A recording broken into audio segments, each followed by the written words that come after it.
All right, we live, y'all. Hey, hey, hey. I'm sorry for the delay. It's about 10 minutes, well, 9 to almost 10 minutes after the hour. Welcome. I see Jacqueline and Melissa Spencer. I'm assuming that the notification should be going out very shortly. I got my girl, there it is. I see it. I got my girl Bree on the line with us.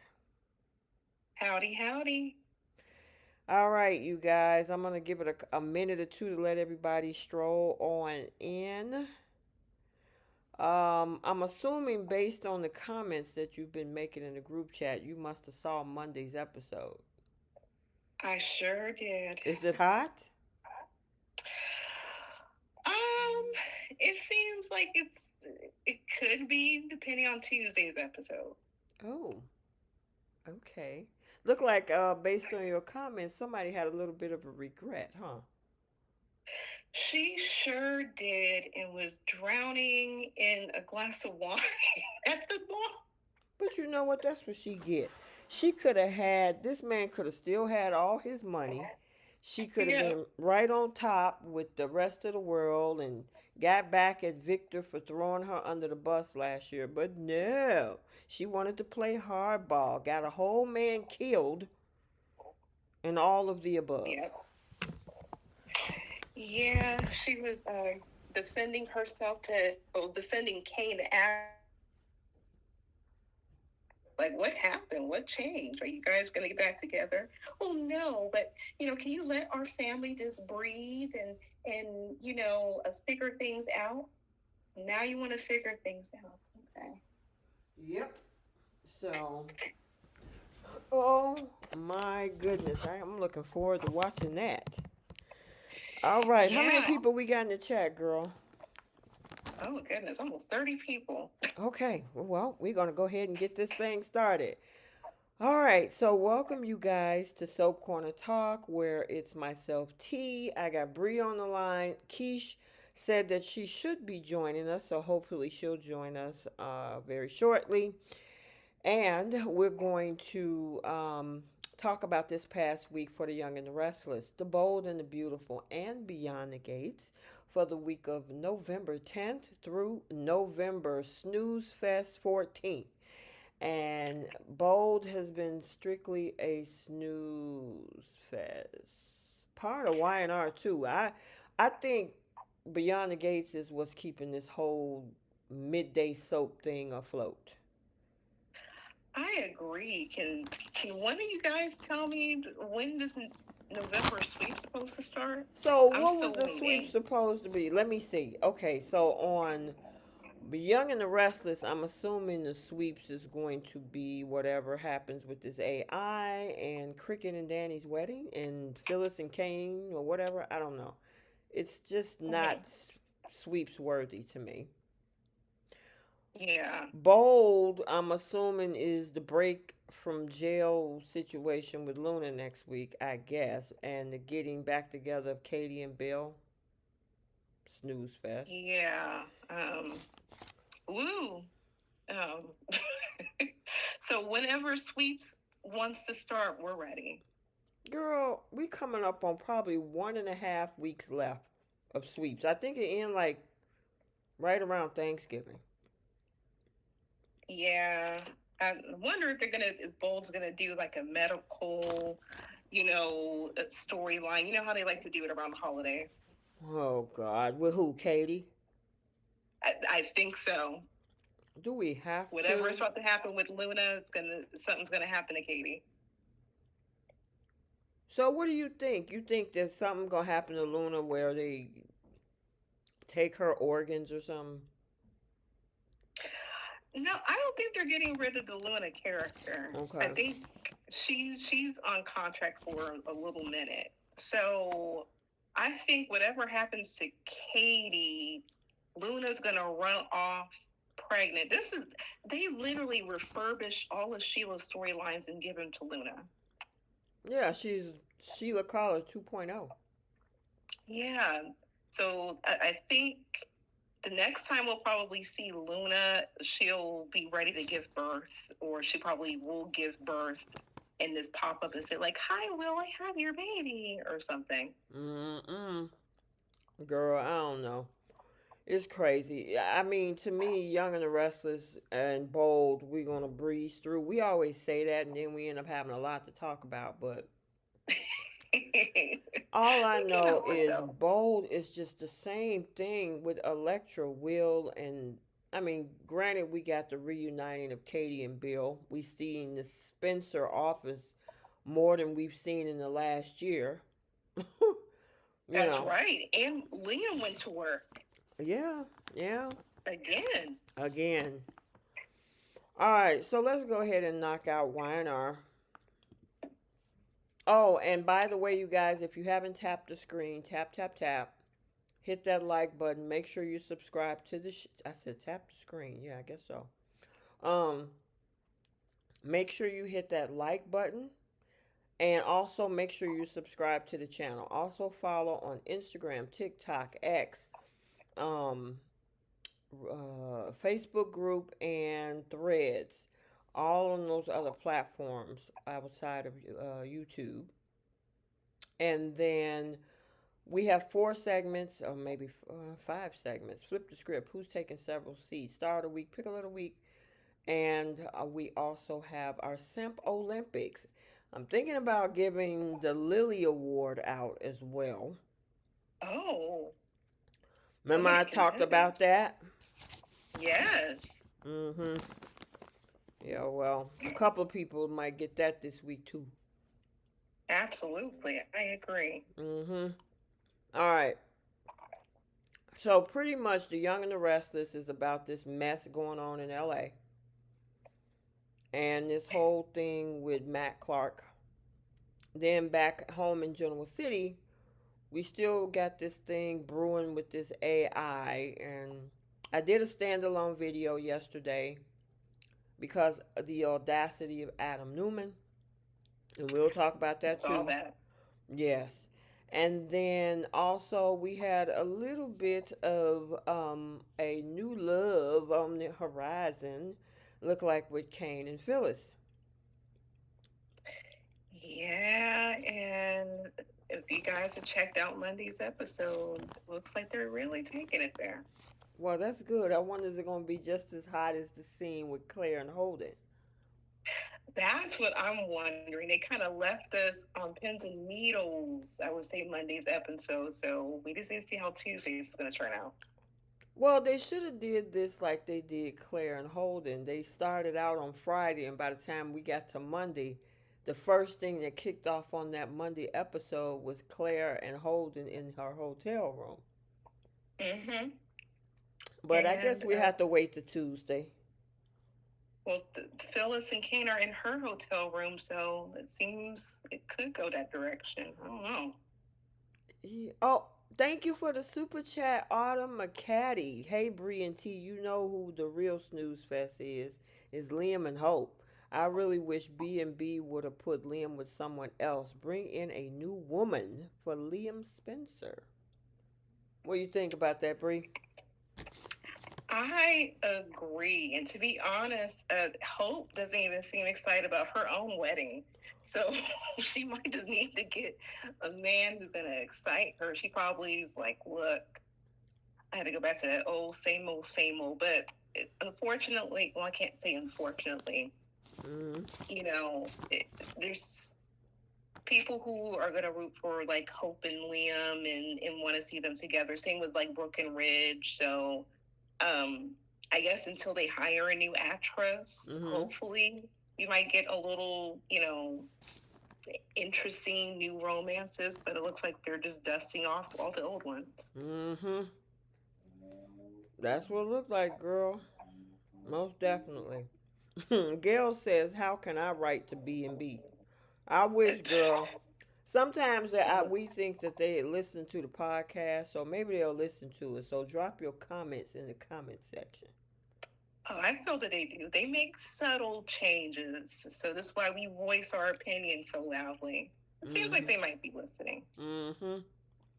I agree. Cheryl Hines asked what the Lily Award is about. Okay, so Lily is very in when it comes to whiny, intolerable, the audacity, that whole thing. And Did I explain it, or does that sound clear enough for you, Bree? That sums it up.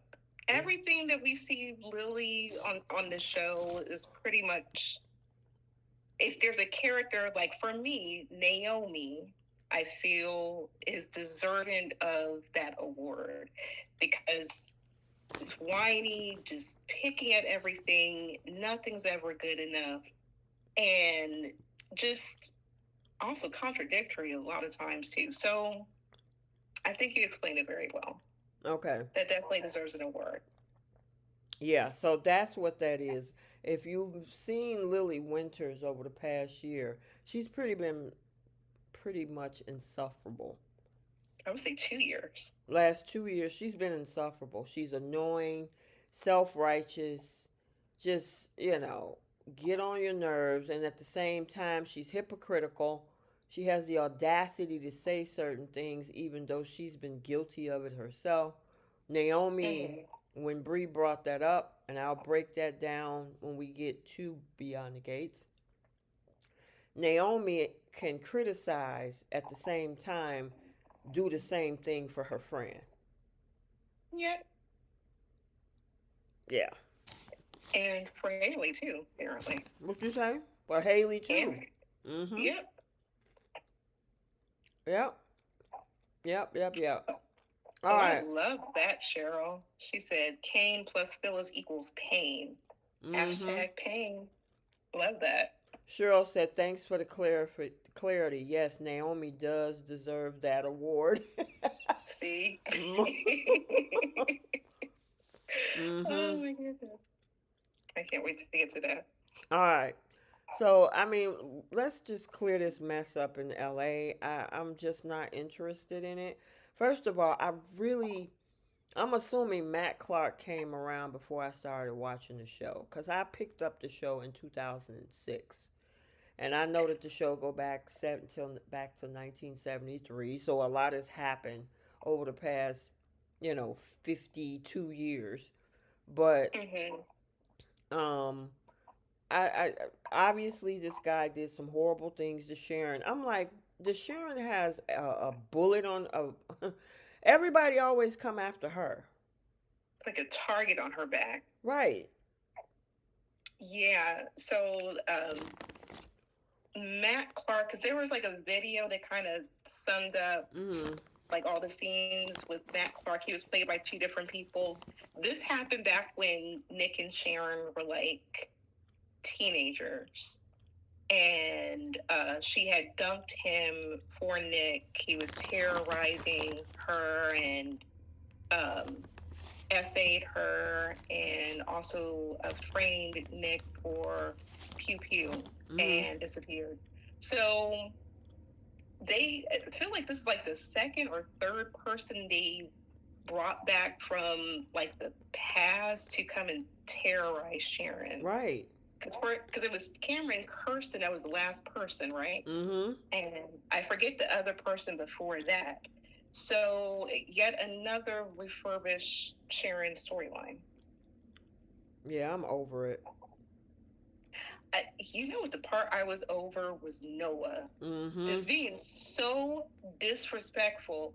Your mother has been crying for about 2 or 3 weeks straight. Actually, correction, for 2 years. Your mother has been crying.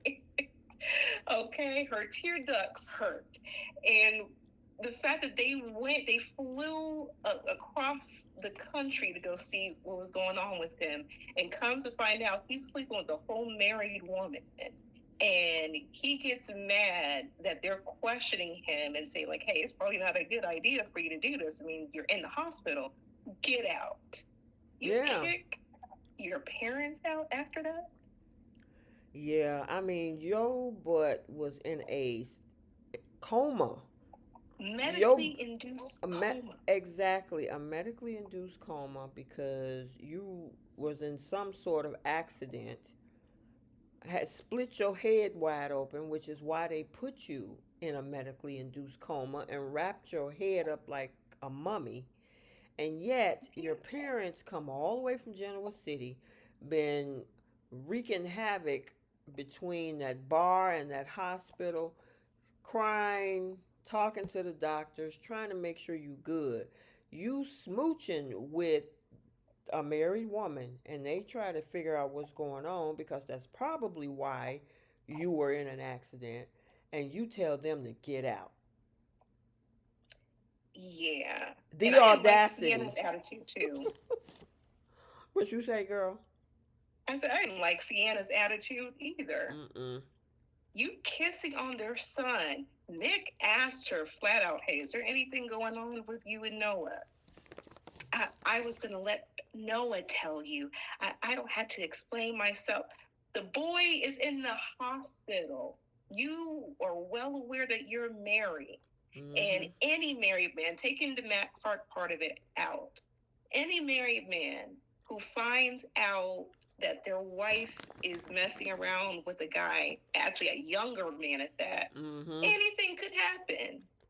And That's that their younger man son. happens to be Sharon's son. Yes. Mm-hmm. It's the fact that their child, grown or not, Mm-hmm. could have not been with us. He could have passed away. Mm-hmm. And he went through hell and back with all the surgeries and the coma to reduce the bleeding, all those different things. You have the gall to just have an attitude because they're asking legitimate questions. Mm-hmm. They're not trying to ask what you do in the bedroom. They're trying to see, like, how long has this been going on? Could this possibly be the reason as to why their son is in the hospital? I didn't appreciate that at all. Like, if it was my son and she was acting that way, she'd be in the next bed in that hospital. You're going to let me know something. Girl, Uh-uh. let me tell you. And then he got a reality check when he went over to that bar, and Matt Clark called, whatever his name, Mitch, Matt, whoever, called him out, and he looking like a deer in headlights. Did you actually think that nobody wasn't going to find out that you was sleeping with the owner's wife? Are you crazy? Especially Why the did he? owner himself found out you sleeping with her. Why did this boy? I'm gonna call him a boy because he's moving like one. Mm-hmm. You check yourself out of the hospital to go to see Sienna, and then you play it off as if you guys are just friends, nothing ever happened, and then when that phony cop catches you up and says, like, "Oh, I want to take you to the crash site." "Oh, well, I'm meeting my mom and my dad." "Oh, now you're meeting your mom and your dad. Right. Your mom and your dad were calling you to see what was going on with you and see if you were okay. You just came out of a whole coma, Mm-hmm. but you wanted to go see this married woman. That's why he gonna get one of these simple awards." Mm-hmm. And then now we see what happened to him in next week's previews. Back Yep. to injuries again. Yep.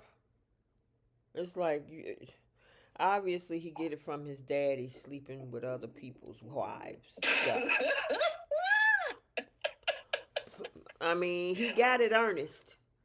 I Oh my mean, how many goodness. wives have Nick slept with? Okay. Oh, oh my goodness.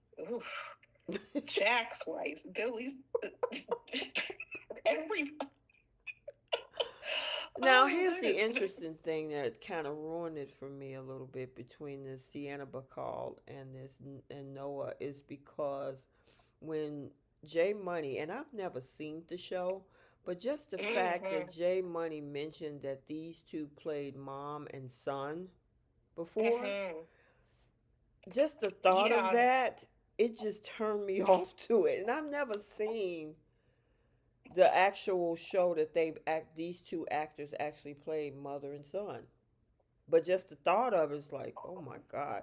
Whoever watched that show, who has had ingratiated in their mind that, hey, this is mom and son, and then to bring them over on The Young and the Restless, and now they're playing lovers, yeah, that's kind of cringe to me, you know? like he called her mom. There was, I think there was a scene that he had posted in the group chat, where Mm-hmm. they're playing mother and son, but there's a few of the clips from I think it's Days of Our Lives, if I'm not mistaken, Mm-hmm. where they're hugging each other, they're calling each other mom, son, and then to see the scene where they're like tonguing each other down, Right. wine art, it was, it's, I'm like, if he had never said that, that's a whole other thing. Right. You know. Autumn, thank you again for another super chat. She said, I know this doesn't relate to Bold and YNR. The character that has a lot of audacity is Willow. I don't know who Willow is. That's the Okay. one who has a lot of audacity. That girl is mentally unstable. I'm assuming she's from another show. Which show is she from? Is it General Hospital or Days of Our Lives? Mm, One of the ABC shows? yeah. Because I don't watch GH or Days.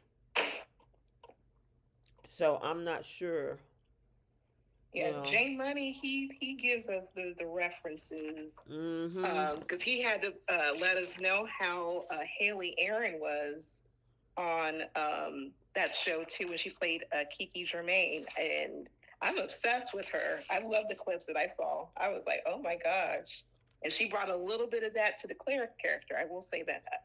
Um, they say that she's from GH. Okay, thank you guys, because I don't know who she is. I haven't watched General Hospital, so yep, I can't get into it.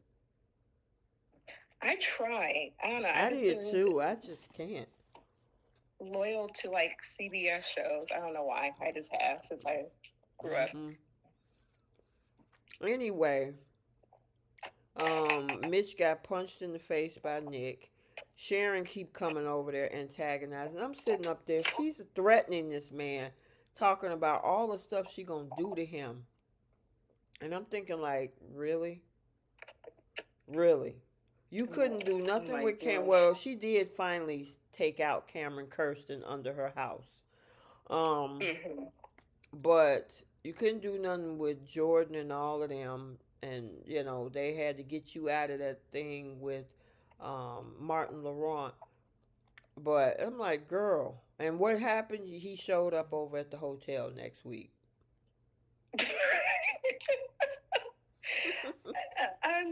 I'm just.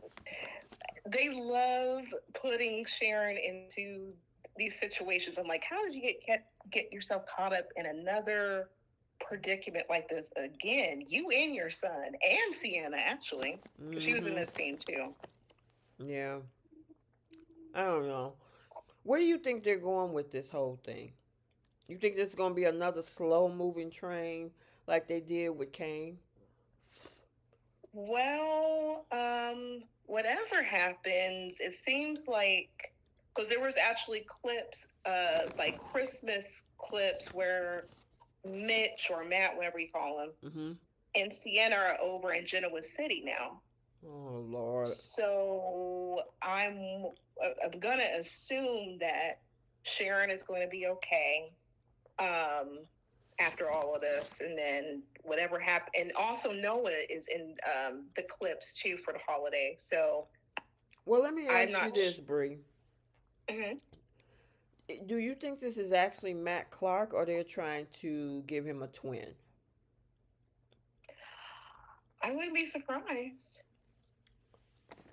I I wouldn't be surprised if they go that route, or he could just have amnesia and say he doesn't remember what he did. Anything is possible in this situation. But the fact that in the clip he just shows up to Sharon's hotel, probably to try to intimidate her, Mm-hmm. makes me think that he is just He is Matt Clark.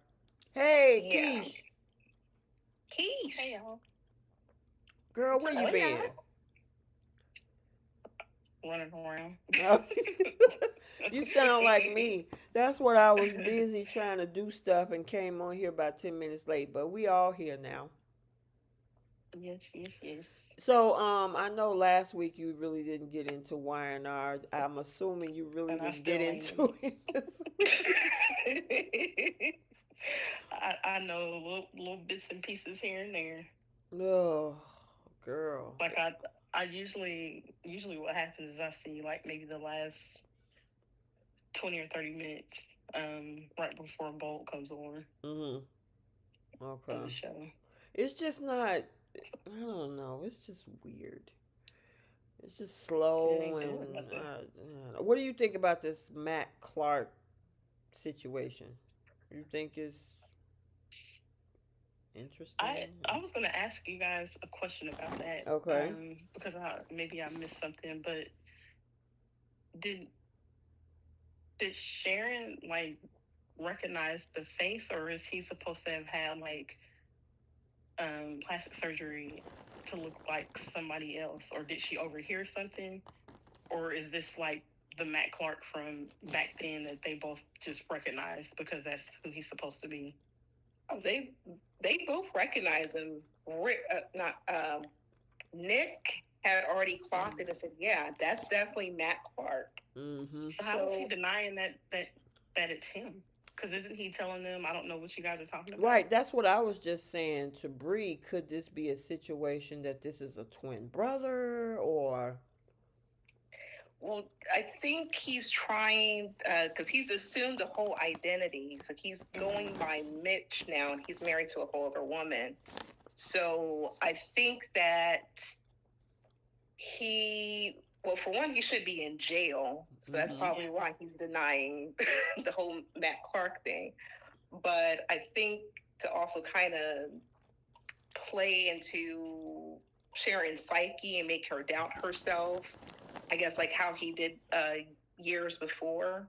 I think that Mm-hmm. kind of has a role into it. But the fact that he had targeted Noah as retaliation, I think this is who he is. Mm-hmm. Mm. It's just weird to me that like these are two people who knew who you were. Like they know your face. They knew you from back then. So how do you really think that you're going to be successful in getting them to believe that you're not who you actually are? Like that's why I was Right. wondering. Because Like I wonder if usually. maybe he. Mm-hmm. Go ahead. Go ahead, Keisha. No, I was just gonna say. So I was wondering if maybe he had plastic surgery or something. There was something else that tipped him off that it was him, and it was just something I missed. But yeah, it's weird to me if that's how they're writing it this way. Because they're saying, like, Jenna is saying that, the guy is gaslighting, right? The thing Mm-hmm. is, though, is that usually you isolate a person to gaslight them. You got Nick and Sharon telling him, and he's still telling them no. So, because Yeah. that's the purpose of gaslighting is to isolate a person and then get them so confused that they start questioning their own reality and they shapeshift the reality outside of the one person. But both Nick and Sharon is trying to call him that, and he's denying that to Right. both of them. So that's why I was like, is Yeah. this It's like what are they doing with this? Is he a doppelganger? Is he kind of like, remember, Marco Anicelli wasn't even yeah. related to Jack, but he looked like Jack? Is this a Right. doppelganger or is this a twin brother situation? Or is it just Yeah. Because him? I don't know. But go ahead. I don't think that uh, if I saw an ex from like 20 years ago and they Mm-hmm. tried to say no, that's not me, I I don't feel like I could be fooled by him just saying nope, that's not me. Like I remember my ex. You know Right. what I mean? Right. Mm-hmm. So I don't know. I thought that was kind of odd. I guess we'll see how this play out because Bree said that she saw the Christmas photos. Hmm. And they're, Sienna and Mitch, aka Matt Clark, and Noah, and all of them are in Genoa City. Now, have they done anything when when Matt Clark is by himself or with someone that's not his wife or like Sharon and Nick to where he's acknowledged that he is really Matt Clark? No, he has never acknowledged that as of yet. Okay. Interesting. Yeah, I don't know. But I just hope they don't drag this thing out.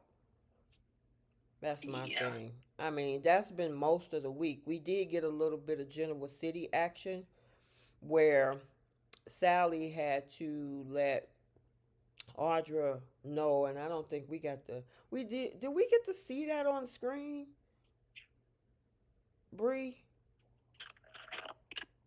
Who? Did we get to see that on screen where Sally had to tell Audra that? Yeah, What day was that? I almost want to say that was Monday because it What did she carried tell her? over. It was carrying over from the conversation that Audra had with Holden that came into Monday's episode. Sally catches those two arguing, and they have. Then she pulls Audra to the side to discuss the stuff that's going on with Ada Chancellor. So that Mm, was Monday's episode. okay. Yeah, it Um, looked like obviously Jill is like no, and Billy is like I agree with my mother out of all times to agree with her. So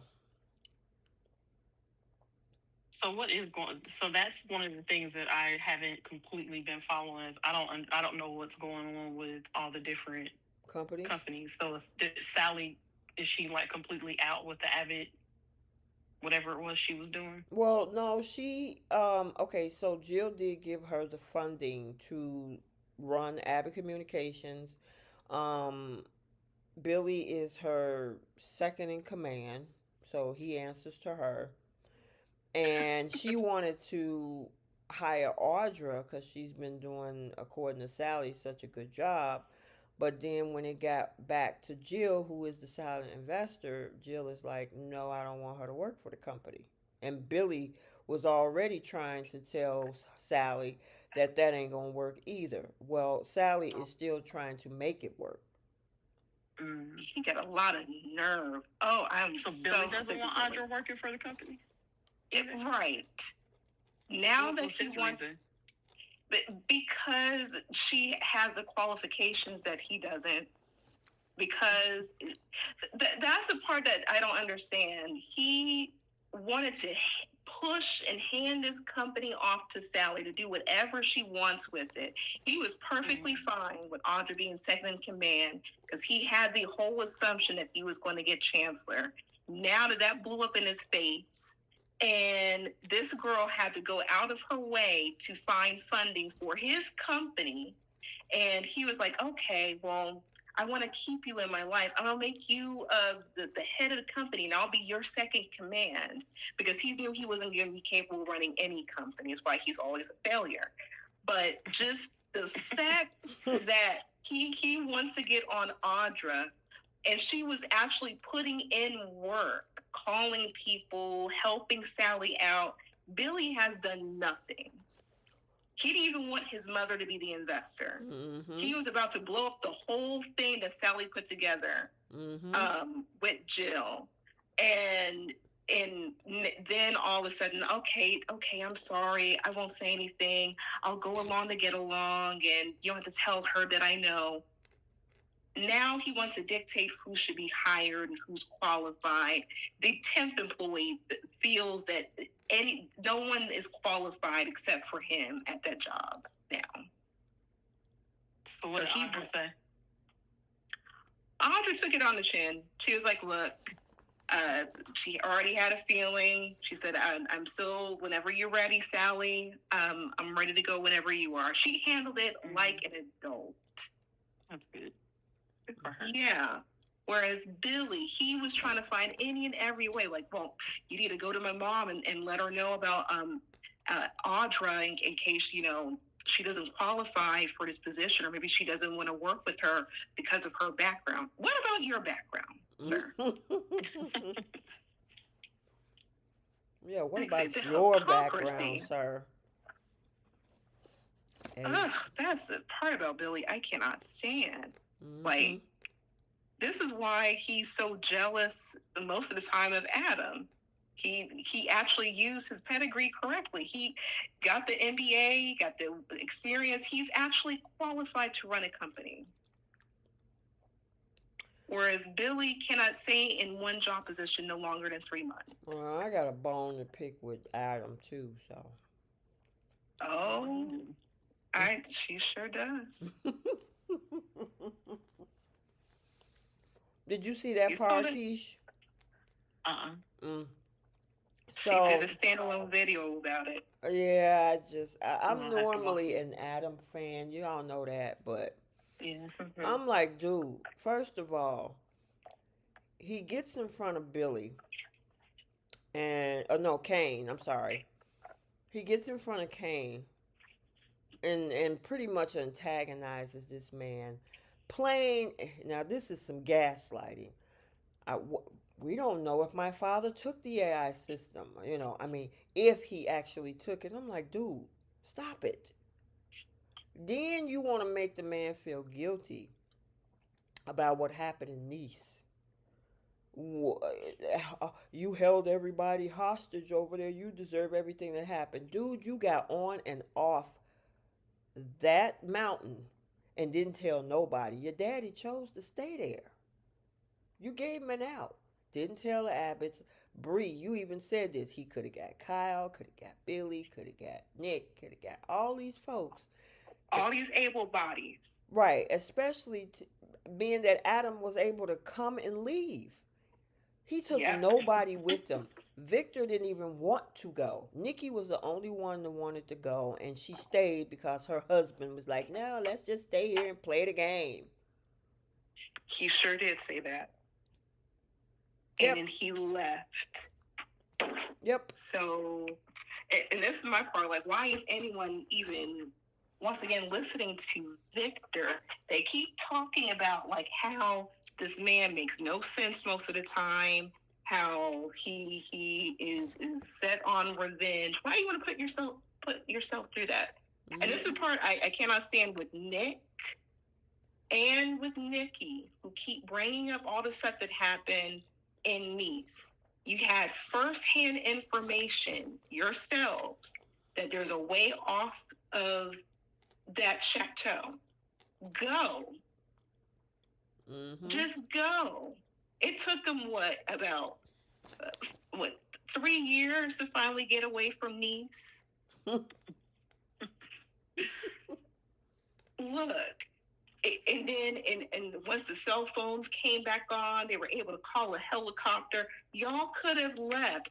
All those able bodies, Damien, Chance finally made it there. Devon made it there.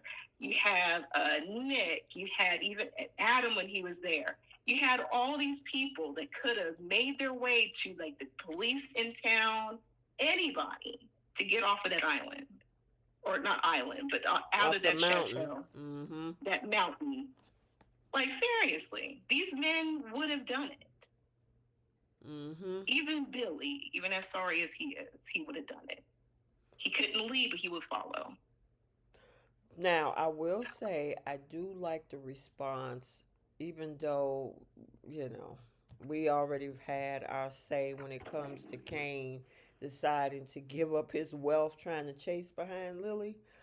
But his reaction was like, you know what, maybe this was for the best. Because, see, here's the thing they were hoping to either see him cry, grovel, be destroyed. But he was like, you know what, cool, have at it, enjoy it. I don't need to turn over a new life anyway. And Adam and Victor was pretty much dumbfounded. Because when Adam came back to Victor and was like, he don't seem too messed up about it. He was like, he all good. And Victor was like, no, he couldn't be. He wants to be the big scary boogeyman to everybody in town. And the moment that somebody just like, nope, I'm good, it's a problem. Oh, he hates that. Mm-hmm. And Lily on Monday's episode tries to put Adam in his place about it too, because she's in her feelings when it comes to Kane. Mm-hmm. So, I mean, that man gave up a lot for that girl, only to get down to the 11th hour, and now she want to have a change of heart. I don't think this man's going to be entirely broke. I think he's going to lose the money that comes with his companies. But I would hope that he's not that dumb to where he is down to $1. Yeah, multi-billions. Yeah, if he does whatever he does, wipes him completely out, then he didn't need to be a billionaire anyway. Mm-mm. Right. Mm-mm. I agree. But what do y'all think about the kiss between? I'm all for it. I wouldn't mind Phyllis having a little bit of love for a change between Phyllis and Kane. Looks like she's gonna get all kinds of loving from Monday's episode.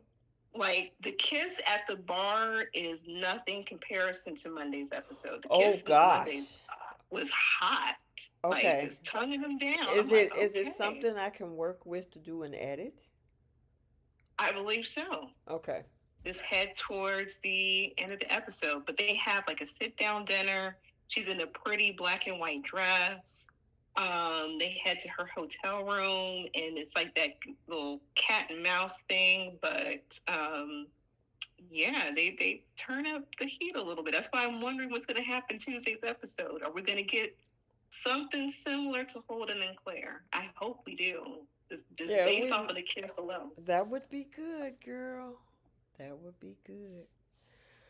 And then the only other thing we had is Cricket and Danny and that wedding, and they were And the talking. donuts. Yeah, and then and then Daniel and Tessa.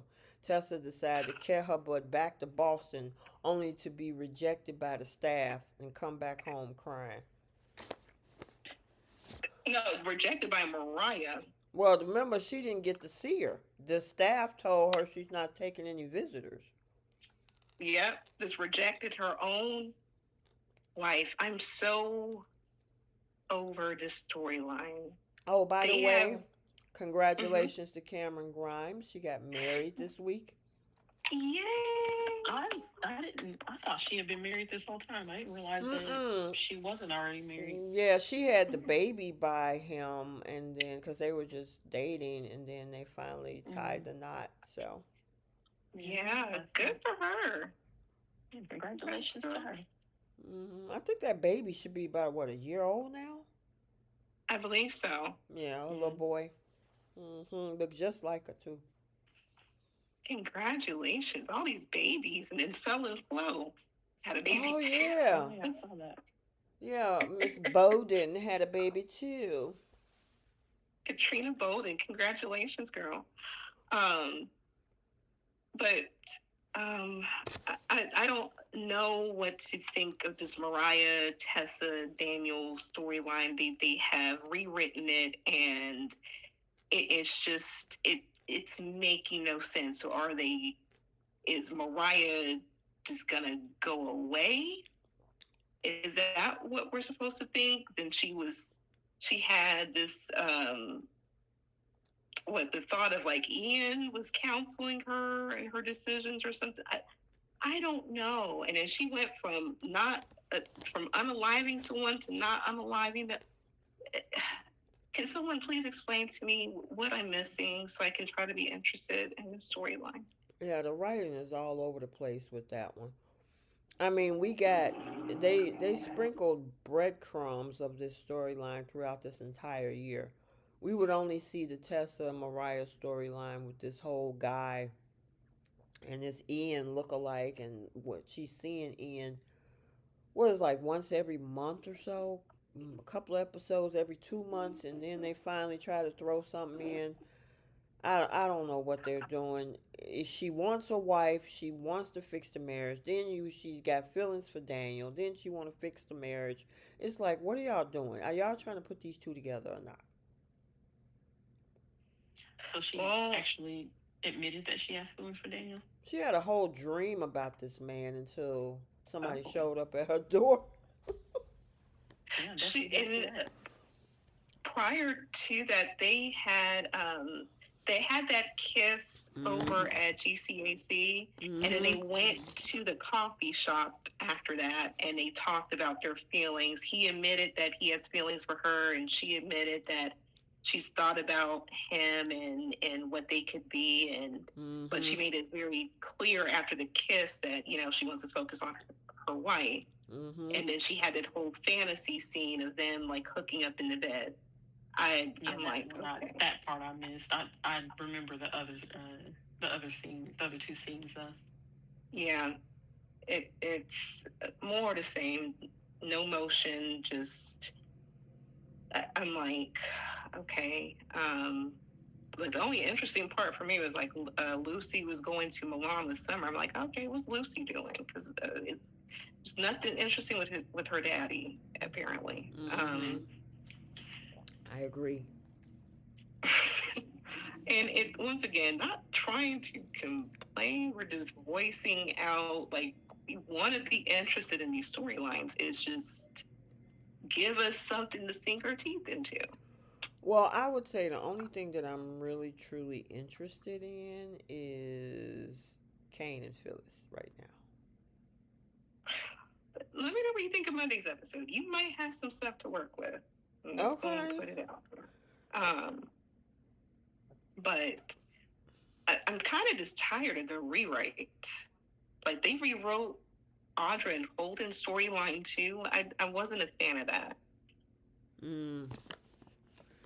Yeah. I mean, it's like they don't think that we remember what was in dialogue a year ago, and then 6, 7, 8 months later, then it's something just you didn't twisted it around. It's like, well, wait a minute, you said this, and now it's that. So. I mean, they literally had Holden antagonize Nate, saying that he was that he dated Audra. They had like this little short affair. They worked together with Tucker McCall and all those different things. I remember that because Holden hasn't been on the show for that long. And that was at the top of this year when all of that came out. And then and now all of a sudden Holden was just a bartender at the shadow room. That's where he saw Audra. They had a few interactions and she went off to Europe. I'm like, what was the purpose of this rewrite? Right. It made no sense. Mm-hmm. I agree. I Yeah. agree. I'm trying to think. Would anything else stick out with y'all from this week? I know Keish is like not really, but Bree, anything else stick out with you? No, I'm afraid not. I'm really trying to think. I don't think there's anything. I don't think because we didn't get no Claire and Kyle and none of that stuff this week. No, we saw Nate and Victoria doing more of the same. Like they Okay, just yeah, go back let's together. briefly talk about that. Why, after everything Nate then went through, being with Victoria just what, a year and a half, 2 years ago, you gonna Last turn year, around and get back into this again? her daddy embarrassed you in front of his kids, in front of Victoria, and she didn't even bother to really stand up for him after Mm-mm. he got fired. Mm-hmm. And she just shifted her focus to Cole after that. So this is going to be what his third time getting within the Newman fold. Yeah, because Because he if you did get it twice with it. This will be twice with Victoria, and he was with Abby way back. exactly, and I'm like, you haven't learned your lesson. You Mm-mm. got a whole PhD degree, supposed to be this world renowned doctor slash businessman. You would think he would have common sense after being burned by Victor 3 times, almost losing his medical license for Victor. You know what? Put him over on the gates and let him date Shanice. I Oh, feel I like wasn't this was thinking. for the benefit of Victoria because they let go of what was her ex's name? What's Claire's Cole. daddy's name? Cole. Mm-hmm. They Shaggy. let that character go. Yeah. But they let that character go. And they still got Billy wrapped up in Sally. So I don't know. It feels like this was for Victoria's benefit because I felt like Nate and Audra they were doing good together, and they Yeah. just They threw a blew it wrench in that up. little plan, and yep, they blew that up, and he scurried on over to Victoria, like almost immediately when they started having problems. They Mm-hmm. started putting scenes, they start putting Victoria and Nate in scenes together. I have a thought.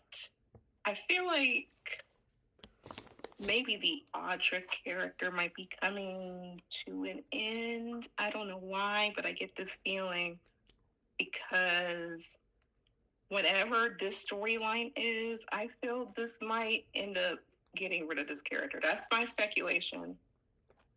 After all these business endeavors, and she went through what, 5 different love interests, and now she is got a target on her back, and Claire is going to make sure the truth comes out.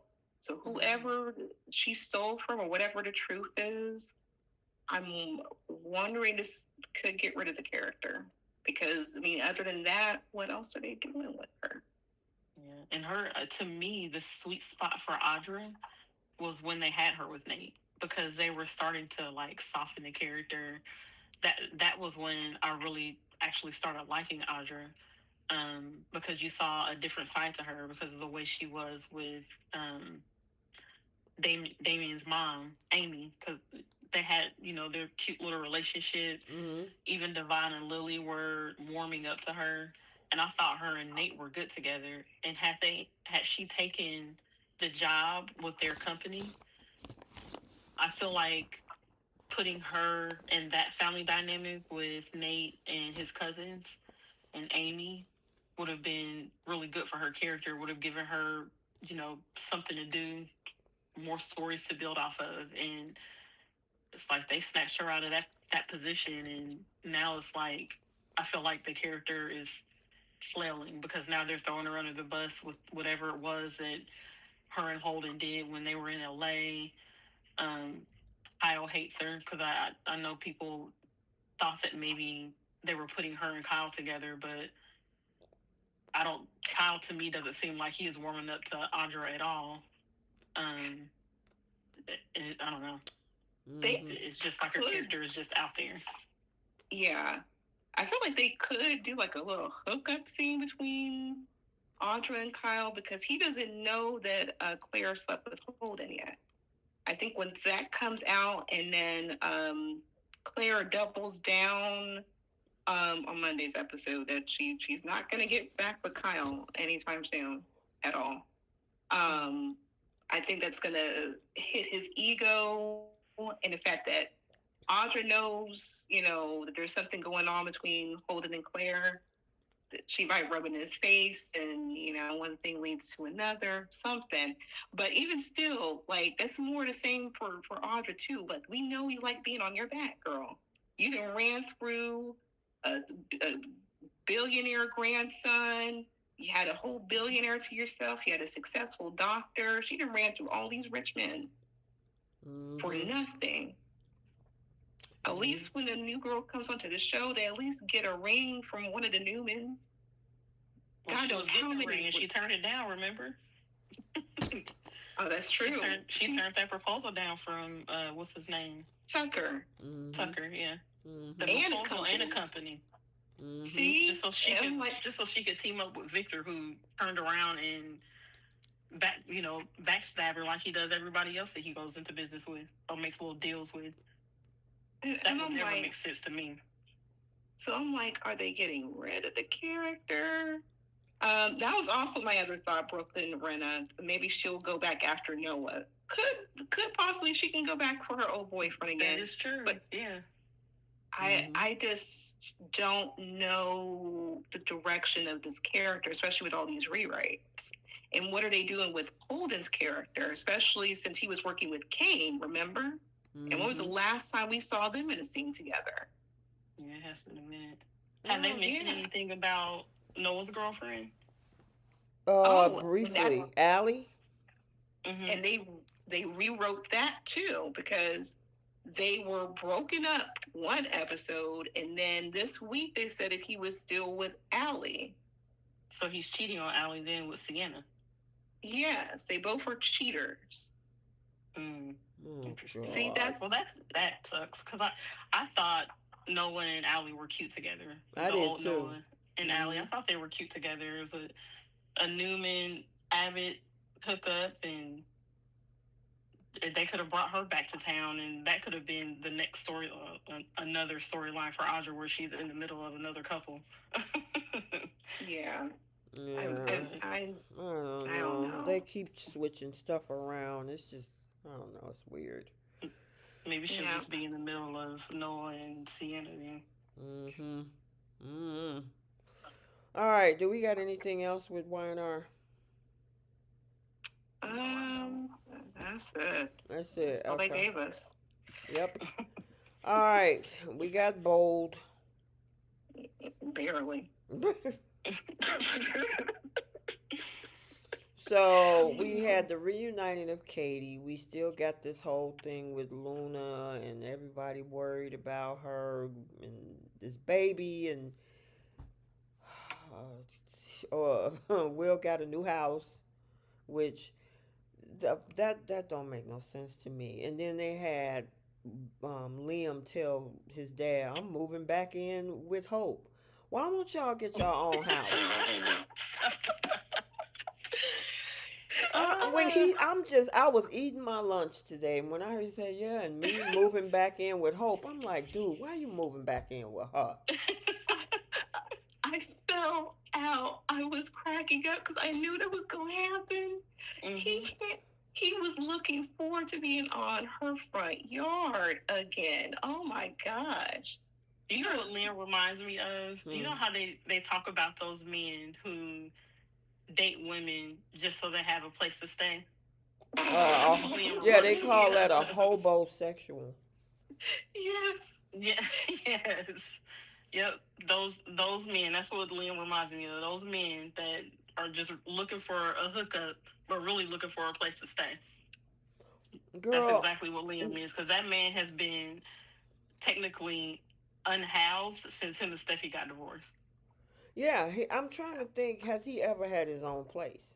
Thomas had his That own house. the the RJ Cliff had House the was beach. his. Go ahead. I was just gonna say the Cliff House was his house because that was the house that Bill gave him. And then when him and Steffi broke up, Steffi bought it from Bill, or he gave it to Steffi. I can't remember how it, but the house is Steffi's now. Yeah, she bought the house. And I'm like, Liam, you didn't want to buy your own house. You have to be worried about getting put out of somebody else's house. Like, Well, no, he literally. He was nice and cozy over there at the little cabin with Hope. He didn't care about that Cliff House anymore. The dusty, dingy cabin.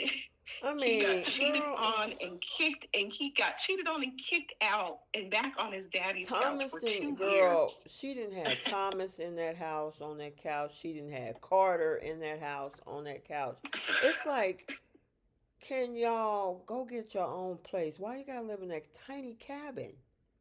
I know. I do wish they would get rid of that It's just, stupid come cabin set. on, y'all. Get I at that's mean, a grown man.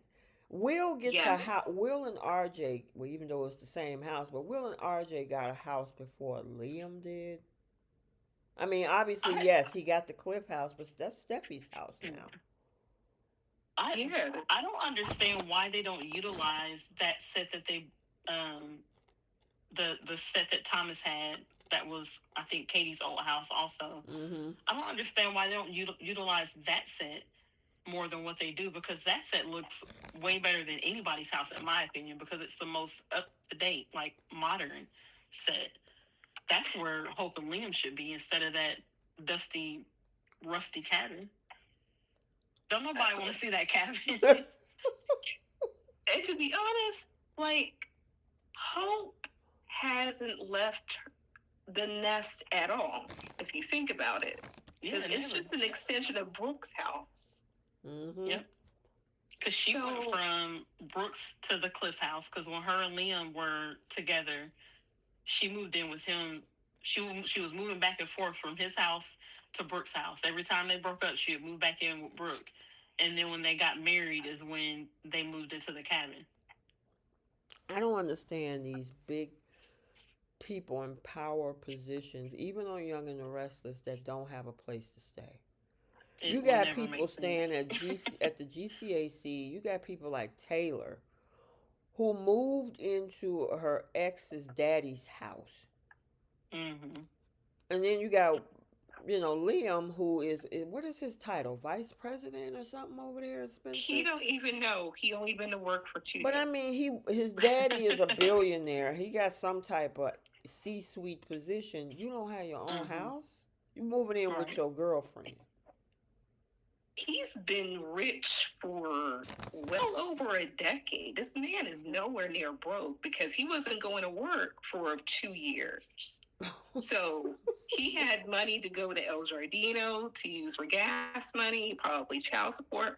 I'm like, you got two daughters. Don't you want to get a bigger place, for both of your kids? And then whenever Hope decides to care about Douglas, whenever he goes over there, why are you trying to go back to the place that Thomas was at? I mean, he would, all those men that Hope had over there. I'm like, you need to wring out the couch because she ain't clean them couches.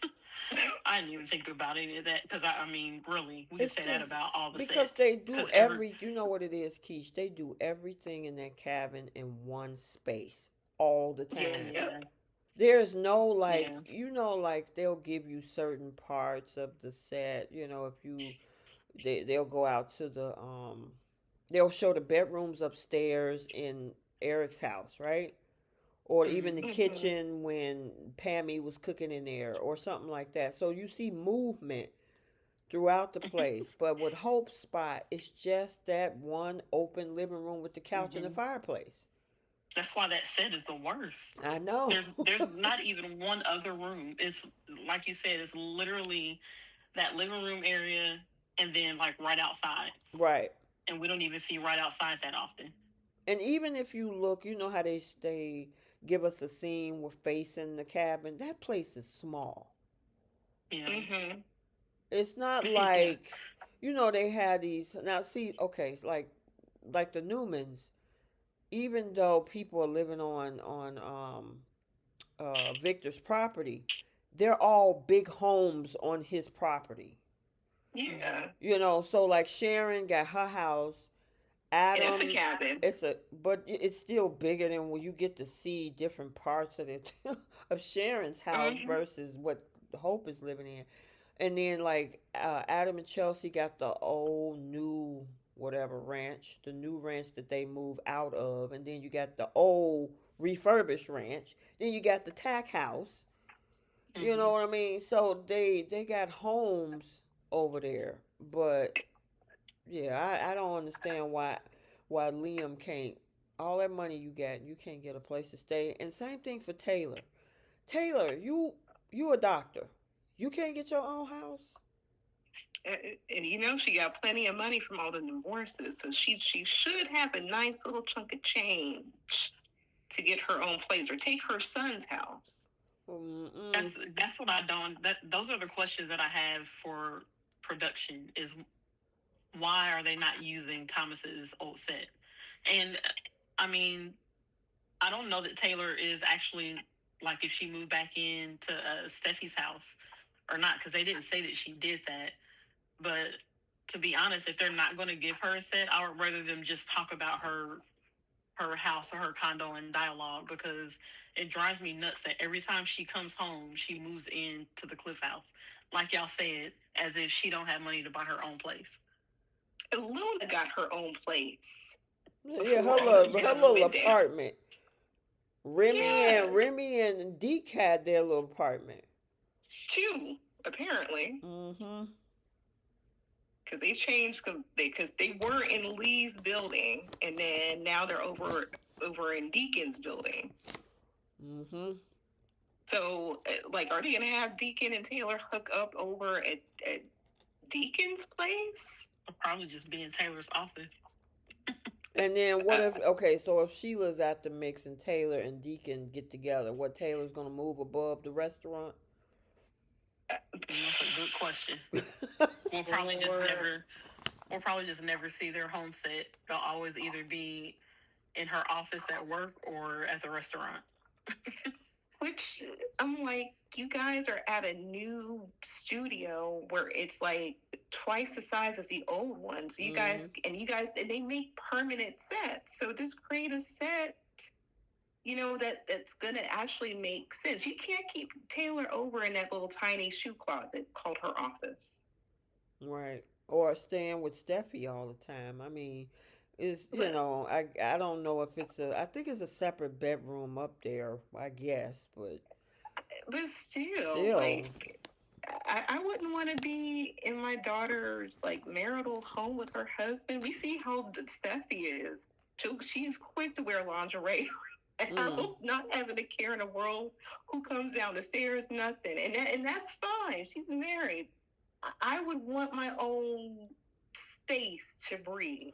You know what Yeah. they took, they, and I'm looking in the chat and I forgot about that because technically Taylor not only had that beach house at one point, but also that house that Bill lives in. Mm-hmm. Yeah, Now she she don't did. have you, she went from 2 to 0. Yeah. Right. That quick. Well, not that quick, but like in a certain time span. And I'm like, y'all hate the character that much. You can't let her have her own place. Mm-hmm. That's But crazy. But anyway, I the just had the I picked up on that when Liam told his father, "Oh, I'm moving in with Hope." I'm like, "Oh my God, that's like not they're a both. flex, Liam." It's not a flex for either one of them. They haven't paid rent in God knows how long. Hope has never had to have any real adult responsibilities. Probably just a car payment and then taking care of the They kids. probably don't make payments on anything. People, I think, billionaires over there, they just outright Yeah. purchase everything they want. Mm-hmm. I'm like, she has never left the nest. Yeah. So Barely. what do y'all think about Bill and Katie getting back together? Let's hope he don't screw up, girl. I'm, you Well, know, she, what do you think about how it all came together? Because I mean, granted, I don't see. Did you see any like romantic longing chemistry. or glances from her? Because we know that he's been trying to get her back, even going way back to that scene where he tried to get back with Brooke, and 5 seconds later, Mm-hmm. he tried to get back with Katie, and then Katie was like, "My man Carter is coming over here." So Yeah. I It, go ahead. it doesn't make sense to me that because they were kind of on that path, the show, Mm-hmm. when him and Poppy were dating. And Mm-hmm. remember, Katie did all that little nosy work she was doing, trying to prove that Poppy was lying about something, or Mm-hmm. she isn't who she said she was. And that was when Luna framed her for murder, and she got sent to jail. We we figured that they were on their path to getting back together then, because she was breaking her back trying to prove that Poppy was a fraud. Mm-hmm. And then once everything came out, and Bill said that he was good on dating Poppy, she didn't want to be with him. It was like, well, what was All all of that that for for. then? Not to say that she only did it because she wanted to be with him. I mean, yeah, she cares about Bill and she was looking out for him, but Mm-hmm. the way the show wrote it, it was like we thought that that's where they were going, and then nothing. To fast forward to now, it's like all of a sudden she wants to be with him. And there was, like you said, there wasn't really that much build up. It was just maybe a few like comments here and there about how well they work together, or how much he needs her to keep him in line. But that was pretty much it. I felt like there was more build up with the triangle with Poppy than there was with this. Even there's a build up with the whole thing with Taylor and Deacon. There's some tension there. You know what I mean? Mm-hmm. With Katie and Bill, it's just been all around their son, and obviously he's excited the fact that she's there to support the situation, and she's glad he's there to support the situation. And then it's like, okay, let's be together. I don't know. It was just kind of And It was more so due to circumstance, not romance. right. Perfect. mm-hmm. Mm-hmm. I agree with Yeah, that. because it went from Katie like, well, I don't want to be hurt again, blah blah blah. It went from that being her mindset straight to, let's get back together, and I'm moving in the same day. Right. There wasn't even any. let's take it slow this time. Yeah. Well, at this point, and it made sense to me. Like, yeah, go ahead and just move on in. There's no point in dating. There's no point of like your child is like in his 20s. Like, if you want to be with this man, just go ahead and be with him. And she kept saying the Spencer family, so she Yeah. threw Sure. herself in there. Yeah. But like you It is what say, it is. you're right. But like you said, Bree, it's based on circumstance, not any type of romance. There's more of a build up and attention, like I said, between Taylor and Deacon. These glances, she's fantasizing, kind of how like we were saying about um, Hope back when she started. There was a lot of build up before the whole Thomas thing happened. Mm-hmm. That's not Oh, there yes. with Bill and Katie to me. I don't. It just looked like, oh yeah, well we might as well get together. Okay, cool, let's do it. Maybe it's. I can understand like with the Taylor Deacon stuff, there like absolutely needed to be some type of build up because they were never really in each other's orbit like that before. Mm-hmm. Um, I can give them a break with Katie and Bill because Katie and Bill have history and they've always had this little back and forth with each other. And when they share scenes, I feel like they've always been like a little flirty Mm-hmm. kind of thing, even though it didn't, result in anything. It Mm-hmm. was just kind of like how they were with each other in scenes. Mm-hmm. Um, but I don't know, just the instant of the very same day we're getting back together, you're moving, and then you're moving in, and almost as if they had never been apart to begin with was, I don't know, it was a little weird, but I, for me, it's like what took them so long to finally put them together. So that's why it kind of made me suspicious of, are they about to actually, you know, remove Katie from the show now? And they're just giving us these last few months of her and Bill together to build up like the um the drama and how sad it will be if that is the route that they're taking. Yeah, that's what I'm thinking too, because they like doing these health and miracle storylines around this time of year. Um, so the way that even Steffi and Finn were talking about Katie, like, oh, it's got to be so stressful for her heart, and I hope she's gonna be okay. I'm like, okay, so something's about to happen to Katie. I don't know what. That's just my speculation. Um, so it makes sense that they are going that route to just go ahead and put them together, have those family moments, and then whatever happens, happens. I guess. Mm-hmm. I don't know, yeah, because they keep bringing up this whole thing about Storm and the heart situation, and this we don't want this to be too much on her, and the writing. Anytime they're getting ready to point a certain direction, a lot of shows are subtle as they work their way to it. Bold just speak about stuff Over and Yeah. over. and over again to be like, oh well, we know what's coming, Yeah. or they'll Yeah. make a statement like, you will never see this person again, and of course here they come. Yeah. So I feel that she's going to end up fighting for her life to some degree, but yeah, if they do go that route, it would make sense to me if Heather Tom would decide to leave because she is also a writer, a director. She got many jobs. Good for you, girl. But she does a lot of directing for primetime shows now. So I can understand like juggling between Bold and also doing the directing work. So I'm wondering if they're trying to maybe wrap her character up. But it's just for speculation. Um, but it would make sense because what else are they going to be doing with Katie's character?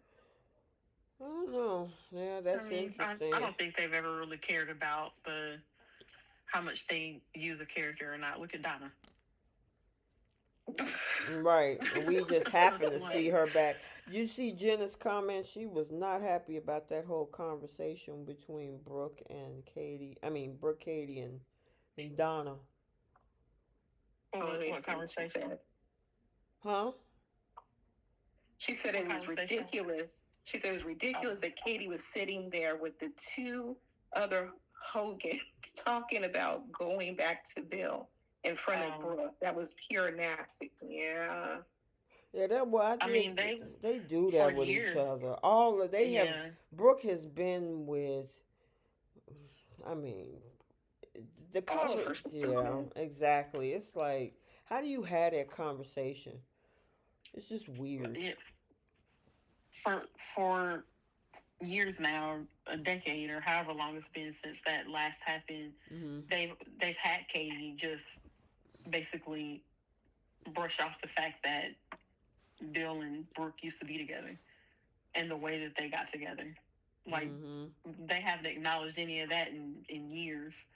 So it didn't really surprise me if they were all sitting together and fawning over the fact that Bill and Katie were getting back together. Yeah. And I mean, there's pretty much no man on this show that Brooke hasn't been in a relationship with. So it would be impossible. They would have to cast new men in order for that whole dynamic to not be, I guess, weird. So instead of casting new men, they just ignore all of that stuff that happened in the past, and it's like whatever, it happened. We'll never talk about it again and pretend it didn't. Hmm. Oh, Yeah. yeah. That's Well. what a lot of people. Hmm. That's what a lot of what I've seen online about Taylor and Deacon is um, It's like, oh, another one of here goes Taylor again, getting with another one of Brooke's exes or somebody else's husband or blah blah blah. And it's like this show would have to care about the Taylor character to bring on a brand new guy that isn't already an established, an established character on the show, like they did for Steffi. And Taylor is not going to get that. So whatever man that she gets from here out is always going to be an established character that's got a connection to one of the other women on the show, and and it's most likely Brooke. and it's so hard to root for. That's one of the main reasons I can't root for Taylor and Deacon. And I see like mixed messages or mixed, opinions about Taylor and Deacon in the chat. So there's some people who are like for it, some are just like nope. Um, so we'll see how this goes. I guess. So, what are you for, or are you yay or nay?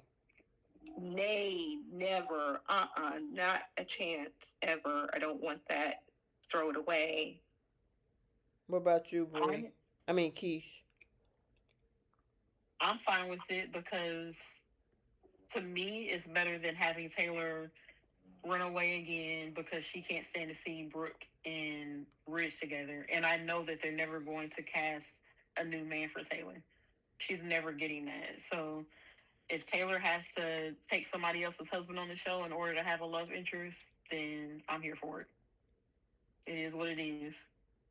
And it'll stir up some drama and everybody, always wants the soapy drama.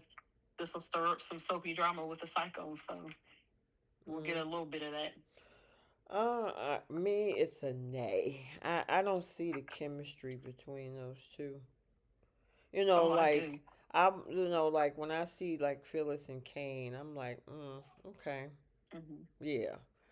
I mean, I I just don't see it with those two, and maybe because I'm more of a She-Con fan, Hmm. but yeah, I'm not feeling it.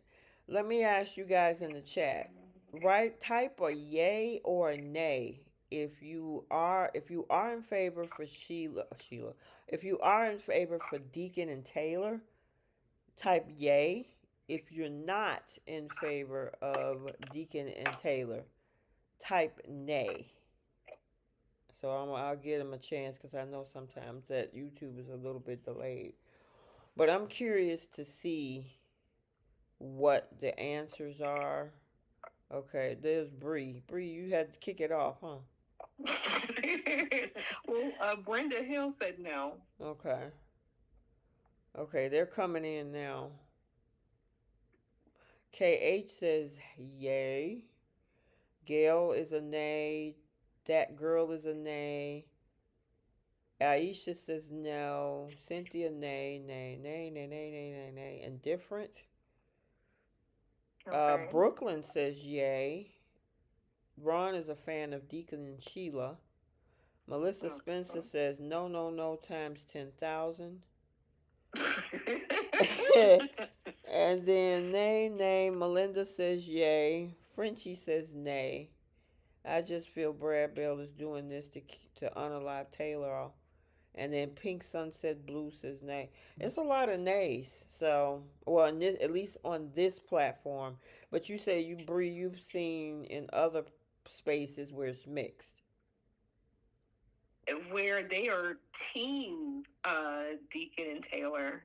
Like they already have like a whole fan base. There's like compilation videos and everything, but there's been other people who have like shared their thoughts and they are team Deacon and Taylor. I just don't see it. Me I'm either. trying to What did Jay? Did understand it. Jay ever say he was with it or against it? Oh, he's the only one for a while who was team Deacon and Taylor. He still is. Jay Money, if you're listening, sir, I know you might jump in the comments like you did the last time talking about Deacon and Taylor. Now is your time. He is pro those two getting together. I thought Gotcha. he would have been opposite. Nope.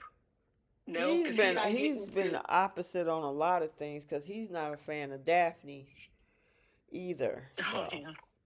That, and I'm like, that's your girl, though. That's your girl, Jay Money. he You is love not you a some fan of Daphne. Daphne. But yeah, I don't know. What do y'all think about that little fantasy Taylor had? uh, I knew that wasn't gonna be real, but I'm like, okay, that was a nice little scene. We've never really seen her in anything like fitted. I'm I like wondering that if dress she had on though. Yeah, that dress yeah, was pretty. The last few outfits she's had on has been very complimentary of her. Mm-hmm. yeah. I just like, and it's gray. It's not brown. They were putting her in these like mousy brown clothes. Um, so maybe he might bring out like some pop of color, some extra fashionable thing. I don't know, but it was a cute little scene. Yeah, Mm-hmm. I liked it. To me, I think they have a lot of chemistry.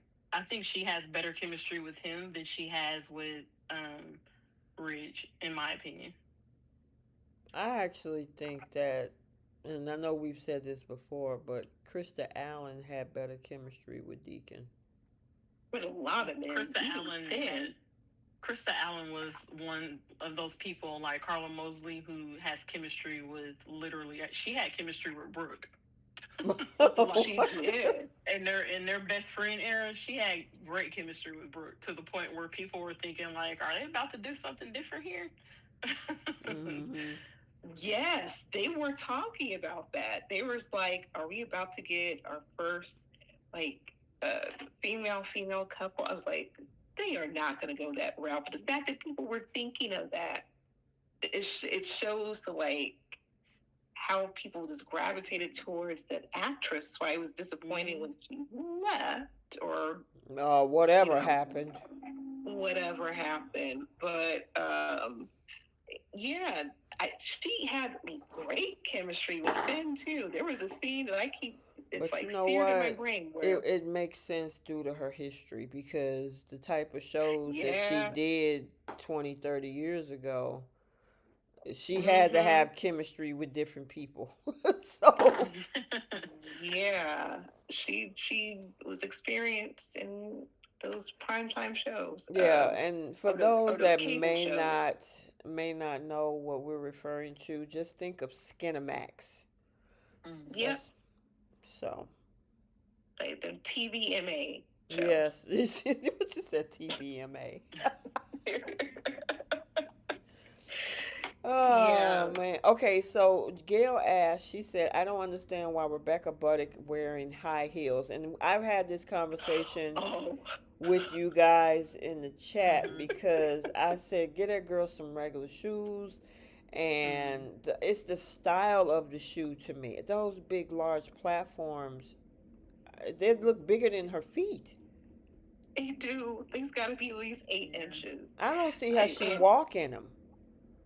she on her podcast, she had stressed the fact that hey, she's really short. She said that it can something that she had to get used to walk in. But there would be like scenes where she's sitting down all the time. Is that's just to make sure everything is like proportionate on camera when she's in scene with other people. When she had scenes with Thorsten, she I think said she was standing on a box when they had their kissing scenes. So this I can imagine if you're like the shortest person, like even next to Luna, it's hard maybe camera angle wise, filming wise to film like that. But I'm part of this short girl crew, like she is. Like I wouldn't wear heels that high. I mean, they as big Yeah. as she is. Because think about the actress that plays Haley. She's Yeah, a small woman too, and she's paired with Bill, who who's is a 6'4". he's a very tall guy, and they don't put her in those platforms. I mean, she wears high heels, Right. but they don't put her in those really like the tall platforms like they do Rebecca. So I wonder why they make that choice so bold and they don't do that on So, Beyond the yeah, it Gates. And just it's not don't there's look nothing right. distracting about it to me. Like she's just a short woman. I feel like them putting those shoes on Rebecca draws attention to it, in my opinion. I think the dresses that she wears that cut off at the ankles makes it look so alarming. That she's wearing these big old heels. The actress who plays Haley, she does wear tall heels, but she also wears very long, form-fitting dresses that go past her ankles, so it kind of covers that up. But they're not platforms like Rebecca's Yeah, are. Right. And here's the yeah. thing. Laquita Goings, that's Haley, is 5'2", and Rebecca Buddick is 5'1". They're around pretty much the same height. It's just Mm-hmm. bold don't know what to put on Rebecca's feet. Yeah. Them Like Well, she here's could shoes, be in heels, but it's the really thick platform that is what's distracting for most people. it is. It just don't look good. And I understand, Bree, because you speaking from a place also with the height thing, right? But yes. how tall are you? I am 5'1.5" Okay, according to the so doctor. you're Oh. right around. You so funny. So you're right around the same height as Rebecca Buddick then. In between them both, In between them both. Marquita and Okay, Rebecca. so I know you're probably a heel girl. Am I correct? Uh, Not as much with the child, but yes, I have my heels. I think the highest I'll go is like maybe 4 inches, Hmm. Right. but that's every now and again. Other than that, I'm short. I'm here. I bump into coffee tables, so Hmm. I'm short. I'm I here. I wouldn't dare break my ankle wearing the heels that Rebecca has to wear. I couldn't do that. Exactly. And I just think that there are stylish heels for the short queens Mm-hmm. who they can look real cute. That she can feel supported, or on how she walk with her ankles, all of that without Mm-hmm. putting those block heel platform shoes on that woman. Mm-hmm. Yeah, I'm like, poor girl. Like I feel her pain because one wrong move in them heels and that ankle just shifts a different I direction. be Yes. there. I be looking at them like, oh my god, girl. I hope you don't Yeah. roll your ankle. I mean, because them things are huge, and they Mm-hmm. they just don't look. I don't know. I don't know if you guys ever seen any shoes that look like that before, but you even you Bree say you put maybe 4 inches, which puts you at about 5'5". Yeah, and that's perfect for me. I don't want to be too tall. Exactly. I just need a couple inches. And Torsten is not as tall as Bill Hamilton. No, Right. Thorsten is like 5'11", 5'11". Most of the men on Bold are about 5'11". Right. Bill Hamilton, I forget the actor's name, but he's 6'4". The actor who plays Isaiah is about the same height too. Yeah, I think Tanner might be the tallest male on that show. Yeah, And I think he's and Matt actually. oh yeah, I forgot about Matt. Yeah, but well, Bold forgot about Matt too. Um, Actually, Yeah, I think Timon. they may be around 6 foot 6'2" maybe at the most. Well, the guy, But yeah, I think Timon Kyle Durrett, who that plays Bill Hamilton, is 6'5". oh, I'm so sorry. He a whole wrestler. Yep, he was. He's as big as like Roman Reigns, and if you guys will watch wrestling, he's a huge guy. Oh my lord, the tall drink of water. Why is Haley trying to get rid of that? But we'll get to Beyond the Apes. Yeah, but yeah, I every time I see those shoes, I'll be like, why bold? I know there's plenty. Even the little wedge heel sandals. Why not put some of those on that to tie around the yeah, ankle? They don't have to. They don't even look like platforms. They're just wedge heels.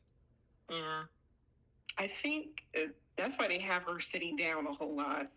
I get it now because I couldn't imagine doing like take after take in those heels. They're probably heavy, probably hard on the toes and everything.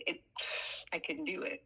God bless this woman. I feel you, short queen, but yeah, it's hard being short. And that's why I say, T, give me a couple of inches. Give me just a little bit of height. You and Jenna, give me some height. Yeah, I'm 5'10". I try not to wear heels because if I put on heels, I'll be over 6 feet, and my ankles would be like, "What you doing with them heels? Just get back to your flats." See, look, you got the runway model height. I wish I had that. How tall are you, Keith? I'm 5'5 3/4". Get that girl her 3/4. I always take those 3/4. Oh But my I god. have I've got my set of heels in there. I like I like wedges the most because they're easiest to walk in my opinion. But I got a few pairs that are about 5 inches, Mm-hmm. and one pair that has a little. It's not as high as much of a platform as the shoes that Rebecca wears, but I have a couple of pair that have a little bit of a platform on like the main part of it, the pad of the foot, and I wear those maybe once a year because that's about all I can do, and it's got to be somewhere where if I'm going, I can sit down whenever I need to sit down. Jewel Oh, C. everyone's posting their height. Yeah, I know. Jewel C said my mom was 5 feet and my dad was 6'5", and it didn't stop them at all. Oh, Oh, 6'5" and and five then feet. All right. yeah, I Jenna love a said, tall man. I used to wear 2-inch heels, but not anymore. She said, I'm 75 and I wear flats. Mm-hmm. Dewan said his mom used to get teased for being 4'11". That is not nice. See, Yeah. short people, we need, like someone said in the chat, short people unite. And let's Yeah. stack up together, be a tall person. Oh man. All right. Then the other part to this left is this whole thing with Luna. She's Wait, definitely getting, wait. huh? Before we get into that, Mm-hmm. what about the whole family therapy session with Deacon and Oh, Oh, and Hope and Hope Deke. and yeah? Hope What need y'all to think go about take that? several seats and get her own therapy. thank you. Where was this therapy at that she needed for last year? I And mean, probably a little bit this you year. talked a man into lying and signing weird contracts and stealing companies and whatnot, and you want somebody else to get therapy over keeping a secret. Oh yeah, My thing is this woman was Team Second Chance with Finn, um, all earlier this year or last year. What year is it? last year. Last Was year. that last year when she? Mm-hmm. Yeah, Hmm. she was Team Second Chance, and she's your birth mom. Steffi should allow you to have a second chance with her if that's what you want. She was all for it when she was having them fantasies, Girl, she wanted some. and That was her wanting some peen. exactly. Hmm. And now she's reverted to the over, and not even over, like, just let's forget about the fact that Sheila tried to unalive a few people. She was still Team Second Chance, but because Sheila was complicit in what Lee did and she didn't tell anybody about it, now she's like the worst person on the face of the earth, and Yeah, her father needs to get away from her. this is the Like, part girl, that go I don't somewhere. understand is that Lee was the one that was doing all the mechanical work behind it. Now, granted, she regrets it, but so do Sheila, even though she kept a secret. It's like, where's all the Mm-hmm. smoke for Lee right now? Mm-hmm. Look, she kept her job and everything. I was Right, like, but y'all okay. want to dog Grace out for what she did. Not saying that she was right in what she did. So was Lee. Lee hit a fugitive, saved her life, tried to rehabilitate this chick, and then all havoc break loose, and then Sheila gets the smoke when everybody got wind that she kept a secret. And But then Lee been playing the victim ever since. exactly. And becoming BFFs with Sheila. Can you believe that? After Hmm. everything Sheila tried to do with her, I'm like, this is like the fifth or sixth scene. We see these two ladies just like just having cocktails and talking about Sheila's Yeah, life and like, oh Sheila, you've changed so much. Changed what? She exactly. changed nail polish. That's about it. It'll never make sense to me that they decided to develop this friendship between Sheila and Lee instead of Lee and Taylor. It would have made sense. They had like one scene together in Taylor's office, right? Mm-hmm. Hmm. And then nothing happened after that. All the stuff that came out regarding Luna, I guess Lee feels like she's on the outs with everybody, so her only friend was Sheila. I'm like, Yeah, out of that's what all I'm thinking. people, yeah, I'm just like, because the thing is, Finn is not going to stay mad at her for long. I would have, it would have been interesting to have a confrontation with Steffi and Lee to kind of, you know, hear Steffi voice her frustrations with Lee, but maybe she's not all that mad at her. She didn't really seem too mad with Sheila. She was just a little disappointed, maybe. Um, but I am just surprised that they even have a friendship. This woman ran you off of the road Mm-hmm. and pew pewed your son. And that's the reason why you had to go and try to save his life. And this is why this show does a lot of flips, and that's why nothing could ever be the same. We can see Lee and Lee, sorry, Will and Luna end up together one of these days. Like this show does a lot of twists and turns of all things.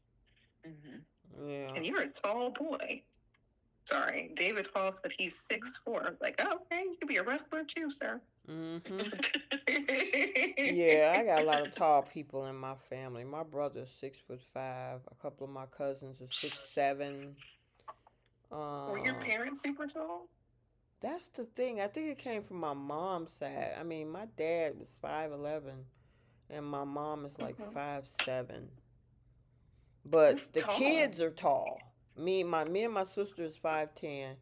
My brother's 6'5". Like I said, I got cousins on my mom's side that's 6'7". So I think it come Jeez, from that side. My son is 6'1". So yep. tall. My goodness. Yep, but Y'all could donate some height. We appreciate that. girl, you crazy. Um, yeah, I wish they would have gave a little bit more smoke to Lee on this one. She kind of skated through this. Yeah, I agree. They might I not be agree. talking to her, but I think Sheila's getting more flack than Lee is. It's being Yeah. harped on more. It's like Sheila or Lee got one scene with Finn fussing at her. Um, in addition to Poppy, she got a scene of Ridge. Was it Ridge and Brooke together Mhm. fussing at her? Mhm. And I think I think it was Ridge and Taylor. yeah, Ridge and Taylor, Mhm. and then of course Bill and Katie. But it was like she had one scene each, and everybody kind of like moved on from it. And it's mainly just been, I can't believe Sheila, I can't believe Sheila, Right. She and hasn't nobody really changed. She's mentions back Lee to her old anymore. self. Yeah. Mm-hmm. Because I think the last person who addressed Lee was Finn and Poppy, and that was it. Mhm. And nothing else happened. We've seen Lee just come in and out of El Jardino and Sheila's apartment and just hey girl, how are you? I missed you. Let's have a Right. drink. Let's have a cocktail. I'm like, what? I Exactly. personally couldn't. You run me off And the road. the fact that the two of them are like, I can't believe Luna betrayed us. Like, what did you guys expect to happen? I'm confused about What this. they Like, expected is. Mhm. Even if they hadn't discovered Luna, she was going to have to come out into the open eventually. So people were still going to find out about what you did, Lee. You weren't going to be able to hide that forever. So what difference did it make that Luna did her little stupid thing that she did and people just found out sooner? And she keeps proving Lee to be stupid, even in Friday's episode. Well, I mean, that's what they thought. Well, there was two different opinions because Sheila wanted her to get her life together and leave town. Yeah. Lee wanted to rehabilitate her and get legal help because she was trying to figure out a way to get her off those Mm-hmm. charges. So I don't know if Lee expected her to get off those charges and then stay in town. But her best bet, I don't. That's she gets the huge simp award over this one because that girl. I'm talking about Luna. You got the Yeah. opportunity to get out of Dodge, and you running behind a man that don't want you. You Yeah. had to I was like, steal. You had to steal this man's seed in a criminal way to be attached to him, and he still don't want you. And of course, he mm-hmm. shouldn't. Yeah. She's just as delusional as she want to be. But she got the nerve to give Remy advice about, oh, you don't need to do that. Don't go over there. They're not going to Right. accept you. Well, what about you? Oh, that's the part I missed on YNR. Um, where Phyllis was trying to give Kane advice about trying to get over Lily when it's the same person who is like harping over Daniel Romalotti not too long ago. It's interesting how everyone can see everyone else's perspective clearly with their own. Mm-hmm. Luna has had literally the chance of a lifetime to turn herself around when Bridget, yeah, Bridget and Lee saved her life. It was Lee who had pronounced Luna to be gone in front of everybody, and she Mm-hmm. just rehabilitated her in her apartment. So she was already considered alive. So if Lee's to blame, Bridget is also to blame too for saving her life. But they were just doing their jobs as doctors. But harboring a fugitive, that's definitely on Lee.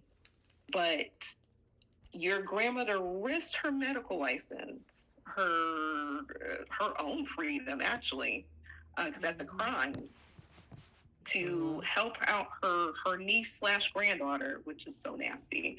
Um, to try to shape her and change her to be a different person. Flash forward, you essayed a guy, got pregnant, and now you're trying to escape from prison to try to go see this man because you got mad over a picture. Mm-hmm. Oh man. Yeah, she said that everything that Electra is happy about, that should be her. That man don't want you. Right. And my thing is that Luna's not a ugly girl, or anything like She's that. She could beautiful. find somebody else. That man, though, and I granted he's a billionaire son, but that dude don't want you. Now, unfortunately, with being a soap, anything is possible. It could switch up down the road, and he'd be like, "Oh, I got feelings for Luna." Mm-hmm. I don't know, but for right now, yeah, you went and hid in a laundry basket, Pregnant. pregnant, Right. so you can get out of Dodge to go see. What did you? What does she expect? She want to go see him. You think this man gonna welcome you with open arms and say, "Okay, Electra, I need you to leave because I need to spend time with Luna"? I She does. She does think that. That's she. That's why she's so she delusional. She don't understand. She doesn't. In her mind, she does not understand that Will doesn't want her. Like she's sitting in jail, telling everybody that Will is the only person that cares about her. She's clearly she doesn't have it all. Yeah, and neither does the guard at the prison either. Yeah. I'm confused because that girl asked her what to open the door so she can hand her laundry. Mm-hmm. So how did she get in that in the first they place? they they didn't show us that. Yeah. Yeah. Mm-mm. And that's why I was wondering if maybe the guard was helping her because like Luna had enough time to like stuff pillows underneath her cover to make it look as if she was sleeping. Mm-hmm. And I'm like the guard didn't notice that at all. Was it even? I don't think it was even there in that scene. So I'm like, did she help Luna escape? Because how could she get away with that? I don't The know. guard was stupid for falling for that little feeble attempt of Luna trying to push those sheets and blankets through the bars of the jail. Like they are sheets and blankets. You can slip it through those cracks one by one. It's not that difficult. Mm-hmm. And even letting her see her phone. I don't want to scroll. Yeah. Just go to his social media so I can see what he doing. I'm like, It's just that oh. guard needs to be fired. Like, just terrible at her job. My lord. Aisha, But Aisha was saying that Luna is Leslie. a little bit. You know what? At least with Leslie, Ted kind of he gave in to her, and he's like actually Cool with her. started to be nice to her. Yeah. Mm-hmm. but the delusion's the same. Yeah, you're right. The delusion is still a little bit the same. Oh. Yeah. But there's a disconnect, and I'm wondering if they're going to do a flashback because how does she make it into the laundry bin if in order unless that guard had let her out? Well, we She might couldn't. get a flashback, but this is bold. I mean, a lot of stuff they don't make. We get from one scene to the next and don't know what happened. Mm-hmm. And don't make a lick of It sense. don't make no sense. Like, cause I thought about that. I'm like, how is this gonna? How did you get from passing some laundry through that gate and her trying to open it or the whatever the bars to now you outside? How did you get in there? In the basket. Yeah. Unless she put like something in the doorway, like some tape or something in the doorway, so she can slip out. But there was wasn't there like a scene at the beginning of the episode where there's like a security camera? Girl, I have no I idea. don't But they remember. had to figure out a way to get her out of prison for this scene. I mean, She It's could have just eased. They would inconsistent. have did better by her saying, "Hey, I can help out in the laundry room or in the laundry area if that other girl don't want to act right." Because remember, there was a girl that they wasn't doing stuff right or whatever, Yeah. and she could have been like, you know what, if you need some help, I need something to do. I can be productive. Let me do it. See if you can get somebody to let me help. Then we would have saw her in the laundry room, maybe with everybody gone or looking the other way. Her sneak into a bowl, a bale of laundry. But it just went from the bars to outside. So Yes. And Priscilla Hall, yes. I my bad. She said Brad Bell makes no sense. Think about it. I'm yeah, sorry for thinking with common sense. You're right. correct. I shouldn't do this Yeah. with the show. Mm-mm. Um, but like, call me crazy if anyone remembers the beginning of today's episode. There was cameras in Luna's room, We see it next Luna's week on the cell. promo too when she missing. Mm. Hmm. That guard had something that guard helped her out. That's, I mean, if we can't come up with any logical reason on how Luna did this on her own, there's no way she could have got in there without help because you got to walk through the halls. There's security measures. How did you get in there? She couldn't have slipped past all them bars. Exactly. Like you But then I next week mean, they had the girl, the security guard looking like, oh my God, we got to call the code red. Now she could be playing that off. But yeah, I don't know, girl. Who said that in the chat? Bell makes no sense. Priscilla. yeah, Priscilla Hall. Mm-hmm. So Yeah. I don't know. We might get a flashback episode because they had to clear that discrepancy up. That made zero sense. yeah. If that were the case, then she could have been out long before Bill got her pardon. She didn't have to sit there if it was that easy. Yeah, I think it's gonna end up being that Oh that well. guard helped her. Mm-hmm. Probably Yeah. so. Thank you, Jenna. I agree. There's holes all in storylines. That's so true. Mm-hmm. All right. Did we cover everything? Yeah. Pray so.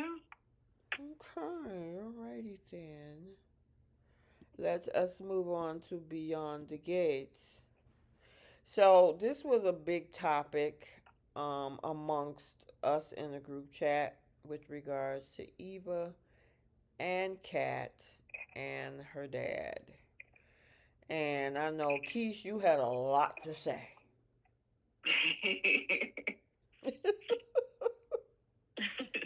There was a lot to say about these things. Yeah, it is. I mean, we all did. We all kind of put our 2 cents in. I think I was up early yesterday morning. It was like 4 a.m. I couldn't sleep.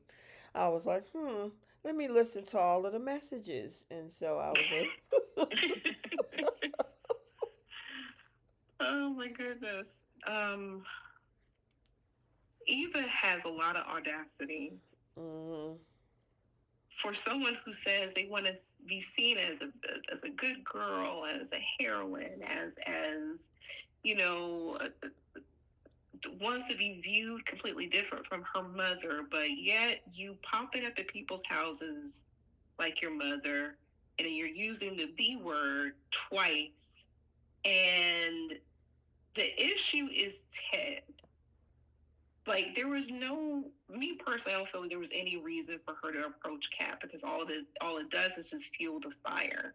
Because when Kat had addressed, Eva calling Ted dad, that's one thing, but she addressed that conversation with Ted and said, hey, you've picked your side, you stay over there. And she left it as that.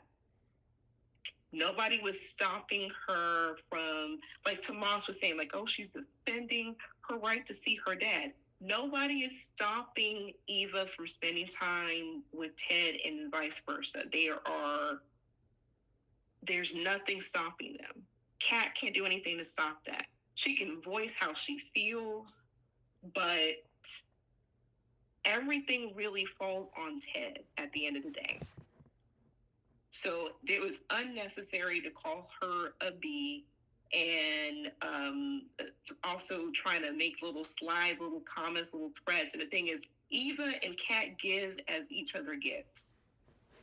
The comments are going to be one and the same. They're going to quickly take digs at each other. But I was more so disappointed with Ted, especially at the fact that Kat said, "Hey, Eva slept with my boyfriend," and he's like, "Oh, we'll just be optimistic about your relationship."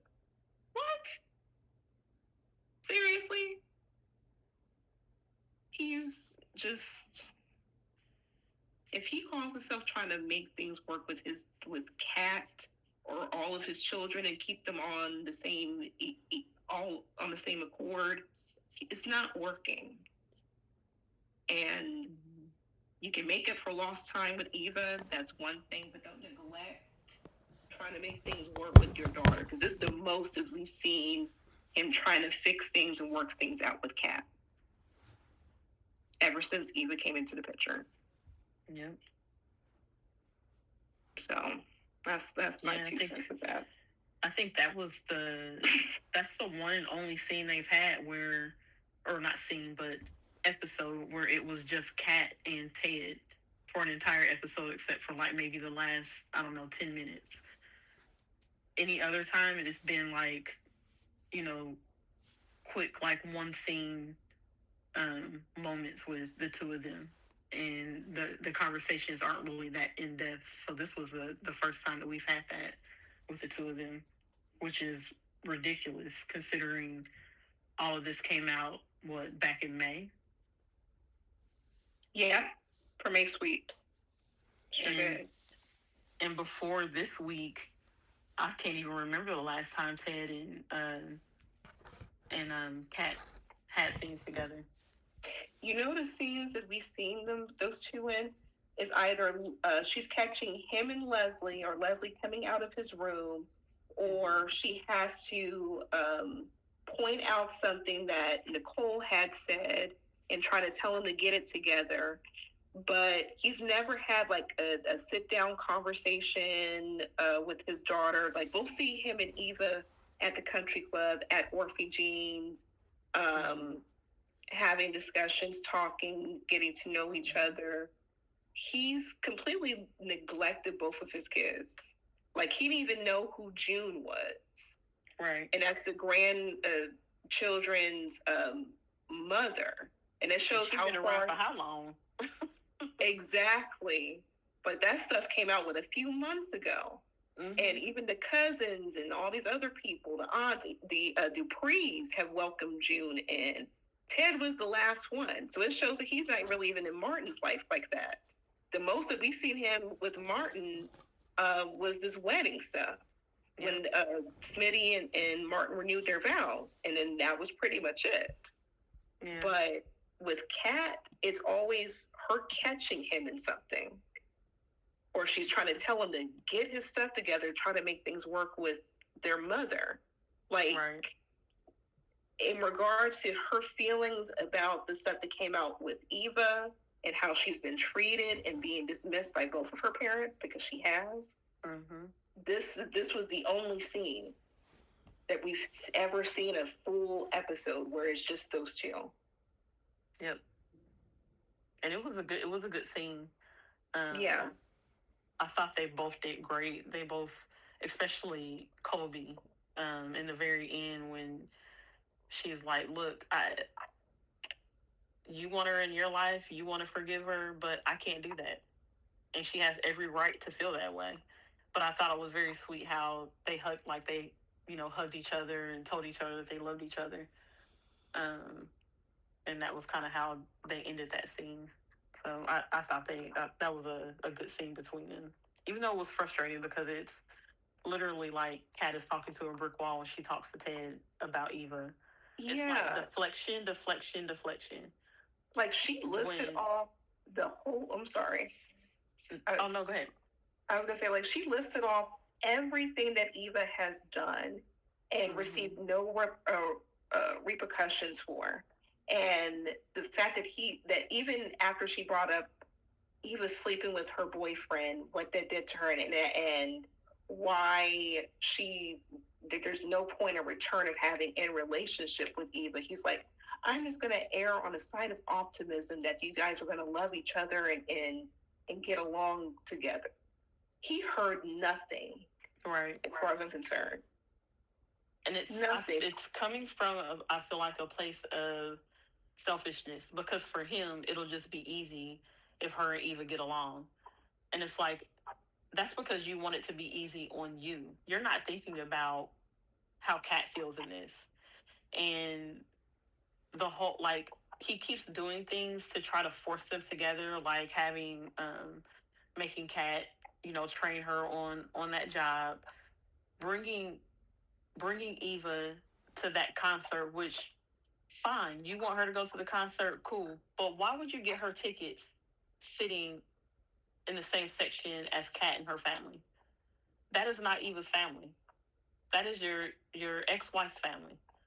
Or at the time they were still married, but they were separated. But the Duprees do not. Eva doesn't belong to the Duprees. And they Stop told trying to her so. force. Yeah, but it's like, stop trying to force her in spaces where Kat has to deal with her. You can't force that. Just like people say that Kat cannot dictate Ted and Eva's relationship, Ted can't do that to Kat either. And that's what he's trying to do. He's trying to force that relationship with her and Eva. And you can't force people, especially with the history that they have now, like all the stuff that's happened. You can't force that relationship. And it's not fair to Kat that he's trying to do that. He's doing it again, in my opinion, by bringing Eva to this event that that's a Dupree event. Yep. And I'm even more disappointed in Nicole for saying that it was okay. Like, no, this isn't Eva's family. If you can't go to this event without bringing Eva, then you don't need to come either. If you feel that bad about leaving Eva out of this, because this has nothing to do with your family, Ted.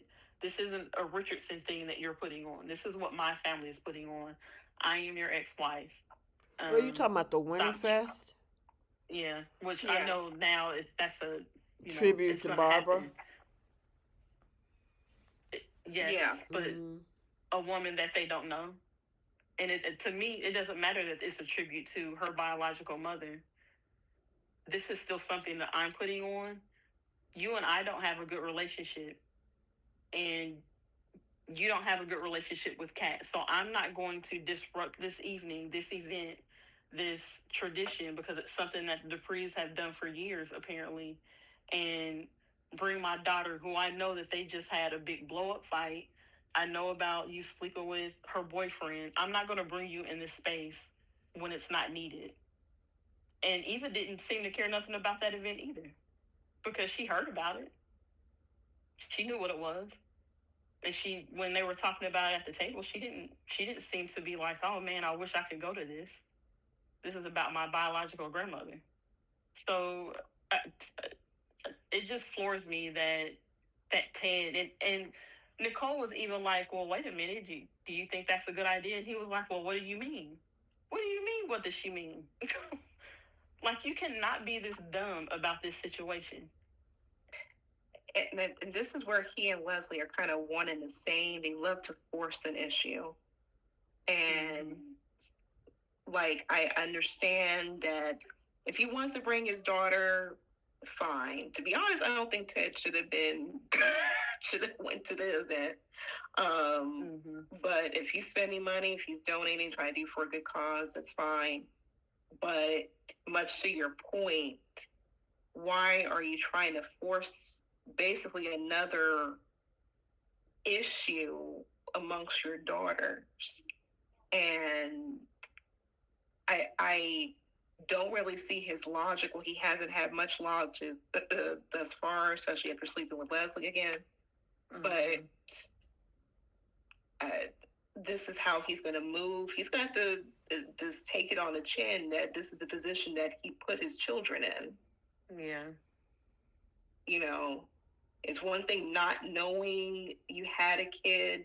I get that, but you shouldn't have been stepping out in the first place. which I Right. And think, now you can't force them to have a relationship because that's what you want them to do. yep,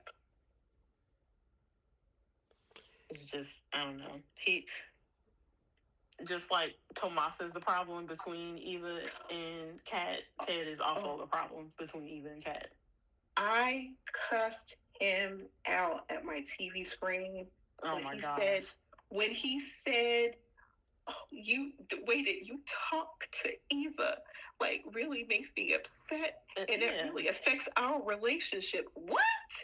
Talking about you don't take my feelings into consideration with this.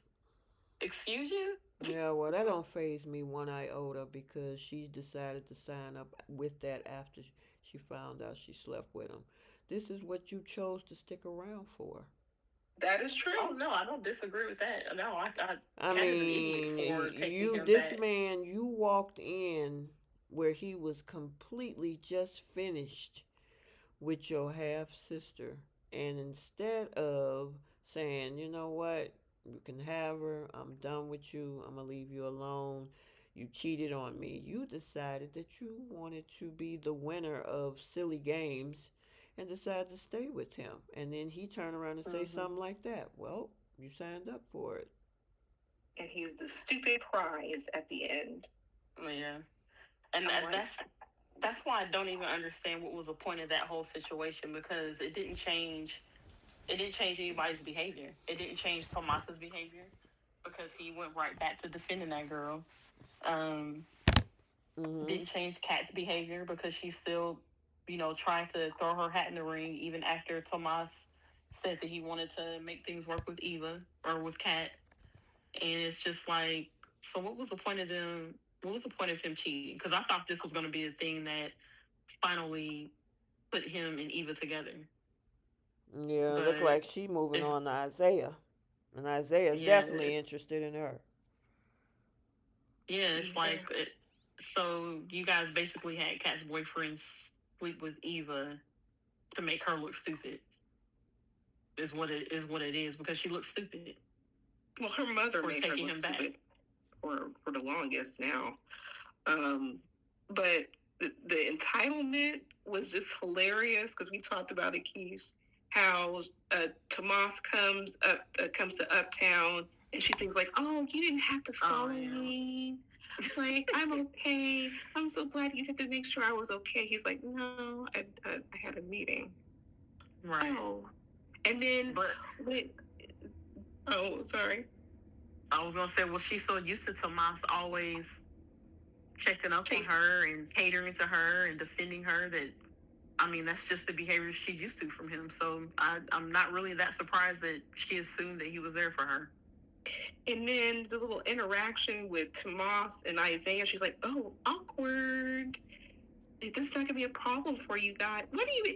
You're not with either man. Tomas told you you were used goods because he used your goods that you served to him on a platter, and then he spit you out, and then he said, 'I'm going with your sister. I love your sister.'" So he's not with you. You're not even with Isaiah. He's interested, but he just broke up with a whole other girlfriend. So you're about to be yet another rebound. Yeah. So I'm like, girl, she is feeling herself. Yeah. It was also the when Eva and Isaiah were talking at the bar, and she's like, I I tried easing the tension between us, but Kat is just too impossible. And it's like, I need some examples of when you tried to ease tensions between you because all we've seen her do for the last 6 months is chase the same man that Kat was dating Yeah. and make little snide comments to anybody that will listen about Kat. Yep. Exactly. She had, And sorry. I oh, I'm sorry. I was gonna say I agree. Not one episode. I think Martin was the only person who tried to catch her up and like, no, that's not how my family moves. She Like, the she had problem is y'all. she had the one time that I think Kat was at Orpheus and she invited herself to sit down at her table and was basically like, we're sisters whether you like it or not. she gave that little half-assed, I'll just do this so I can say that I tried, but I but wasn't really trying. Like, we're sisters, whether you like it or not, and we can either get along or whatever it was she said. And Kat was like, basically like, I'm good, and that was it. That wasn't you trying to ease tensions. That was you making that little attempt so you can tell people, well, I tried, and she didn't want to. Like, how about you just not say that you tried instead of lying about it, Like or exaggerating what your attempt was? she's made more effort trying to come in between her and Tomas than she tried to have a sisterly relationship. Right. Like, she'll put effort when it serves her purpose. She doesn't care about having a relationship with her sister. Like the way she was crying at the bar, like, oh, I had an imaginary sister when my mom was talking crazy, and it's something I always wanted. You don't move like that. Not So at I all. don't see, I don't see this good girl thing that some people see. I personally don't with Eva. Oh well. Did y'all get it all out? Oh. We're just talking. We're just talking. Oh my goodness. Yeah, I Oh think we man. did.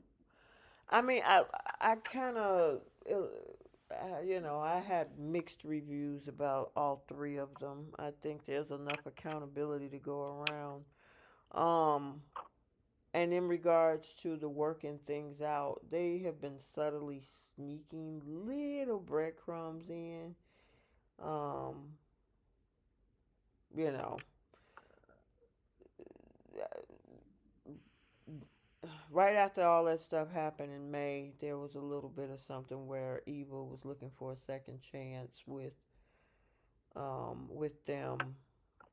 They've been dropping little things over this past 6 months, but it's overshadowed by some of the crazy bigger things that Eva has done. Um, in regards to Eva needs to just take a step back because this whole thing, which was inflamed by her mother, which she was a part of, whether she knew Ted was her father or not, she knowingly helped her mother sabotage a family.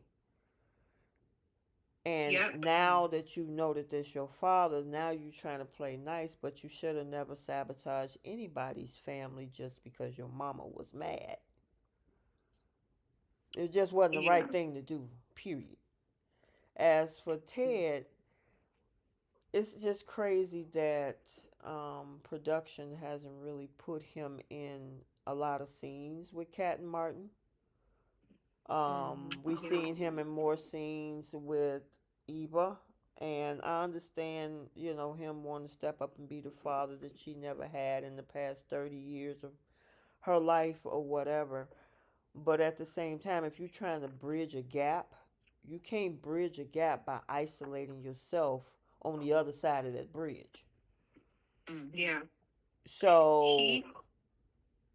so you know, he need to look at the big picture here. You have three children now, or three adult children now. You got Martin, Mm-hmm. he got his family, you got grandkids over there. You got Kat, and now you got Eva in the mix.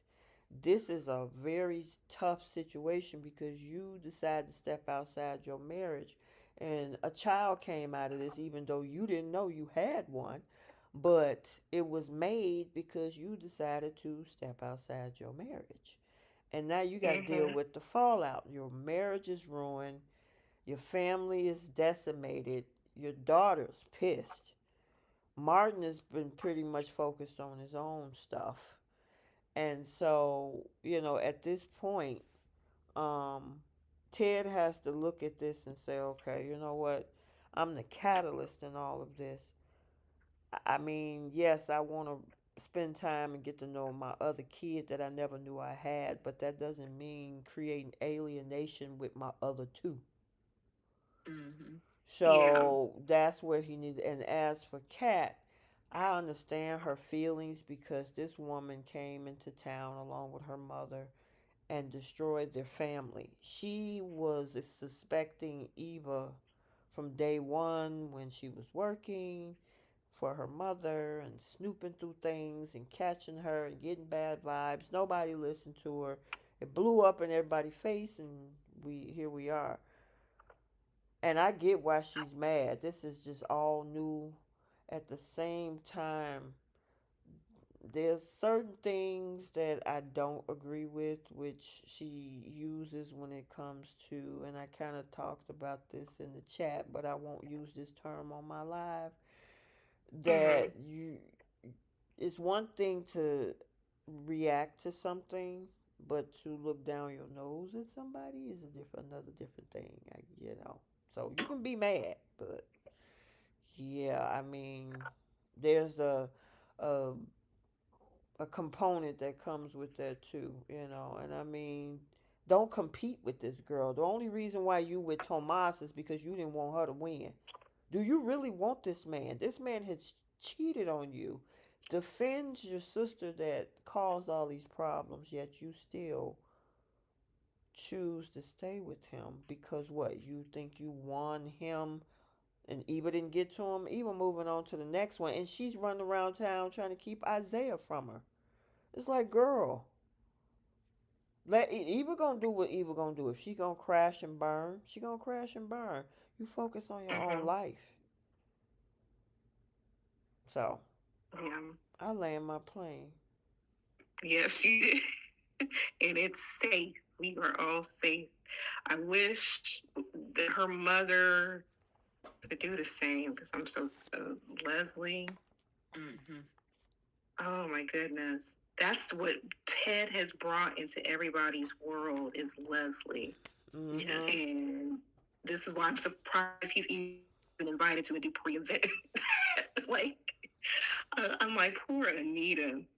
I think the best part about. Hmm? I was gonna say he was the one that sat there and even told her exactly what the event was about. Like, how about you shut up? Why are you telling Right. this woman who hates the Duprees, who has done nothing but harass them for months about what they're doing? Like, be quiet. Yeah, and I'm just like, and this is the same person who calls himself, wanting to try to get back in Nicole's good graces, but you can't handle the person he brought into their lives. I mean, she literally lives directly across from Nicole's parents. She's antagonized Nicole more than anybody, even after the divorce. Mm-hmm. Like, why are you still bothering this woman? Now you want to just force yourself to go to this event.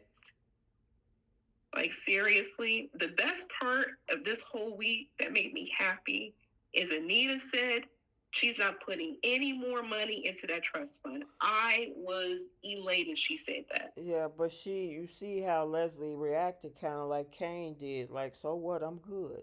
Hey, I put Mm-hmm. enough money away to take care of myself. So, because obviously Anita dropped that thinking that it was going to be a gut punch, and it wasn't. It didn't land the way she expected it to. You know what I think? I feel like Leslie is forever going to be overly confident, but we all seen that she's terrible with money. She's quick to spend it. Even the money that Ted had given her, she blew through it within a couple of months. So she's I'm hoping that with this storyline, she ends up penniless, going through all of her You money. know what? I don't think they're gonna do that with this. She's winning too much. Y'all was saying this, and even Kat said it in one of her piece of dialogue, and was like, maybe I should be like them because they keep winning. So the way Yeah, that they're being written is they're winning, even though they're doing all these things, that are undermining, the women behind the gates, Nicole, Kat, all the rest of them. At the end of the day, they still winning. And so I Mm-hmm. just think that they're going to be the antagonists. They're going to be here for a while because I think I saw somebody in the chat said when they're going to unalive with Leslie. Leslie ain't going nowhere. Trisha Mann Grant is an excellent actress. She ain't going oh nowhere. yeah, yeah, yeah. I agree. I something's about to go down with this this Winterfest, and I think that's probably going to be the big moment for their November sweeps. Whatever it is, if Mm-hmm. Bill passes out or something, something's about to go down. That probably is what it's going to be. And you know what? Because we spent a half an hour on the trio. Let's talk Mm-hmm. about this whole thing with Bill and Haley. Haley is dropping all up in his teeth, and he has no idea. Yeah, I think whatever it is going to hit him when he gives his speech. So I found it really interesting how Danny wants him to get a speech. And when he gets on the podium, he'll probably pass out. And that'll be the big moment of that Winterfest. Let me ask you guys Um, a question. Do you think, mhm. wouldn't you think by now, after all of the drops, that he should be having some type of like Symptoms. symptoms or some blurred, or maybe he feel like he about to pass out or something? Right. I would have felt like he had more symptoms when he had like The stroke. the heart attack or the stroke or something. Mm-hmm. Well, whatever. My guess is whatever it is, it's I guess maybe designed to build up an issue over time, so it looks like it's a Natural. natural Mm-hmm. cause. So maybe right now he's not really feeling anything, but it's gonna like little by little, he's gonna start getting symptoms or something like that, and then eventually it'll take him out, and it's gonna look like it was just natural causes instead of him being drugged. Mm, That's what my guess is as to why, like, for 2 weeks now she's been giving him these drops and ain't nothing happened. yeah. Yeah. I whatever it is, um at the event, I think he's going to end up passing out. Um, and I think since we see scenes for next week where Danny and Naomi. Audrey say "I love you," Mm-hmm. and then Naomi catches what's the girl's name, Haley. Haley, with the drops and everything, and I'm talking about the $10 million policy. I'm like, you idiot! Like, you're not even trying to be a good Yeah, criminal right well, the now. walls are closing in, especially if Naomi catches. And Joey is highly suspicious of Randy, and this man is continuously digging a hole for himself. I mean, Joey Randy. is telling him, dude, I got all type of surveillance and cameras and stuff, and you still gonna lie? He even caught him in a lie when dude was like, well, I only know her from what happened at, she had the miscarriage. And he was like, well, wait a minute, I saw you talking to her at the craps table a couple months before that. And you still lying. Talking about, okay, Ann, you gonna end up just like Kenny. Ooh, Mm-hmm. sure will. Or Doug, And what actually. Haley gonna be laughing her way all the way to Bali or wherever that St. Bart's or wherever that house Mm-hmm. is.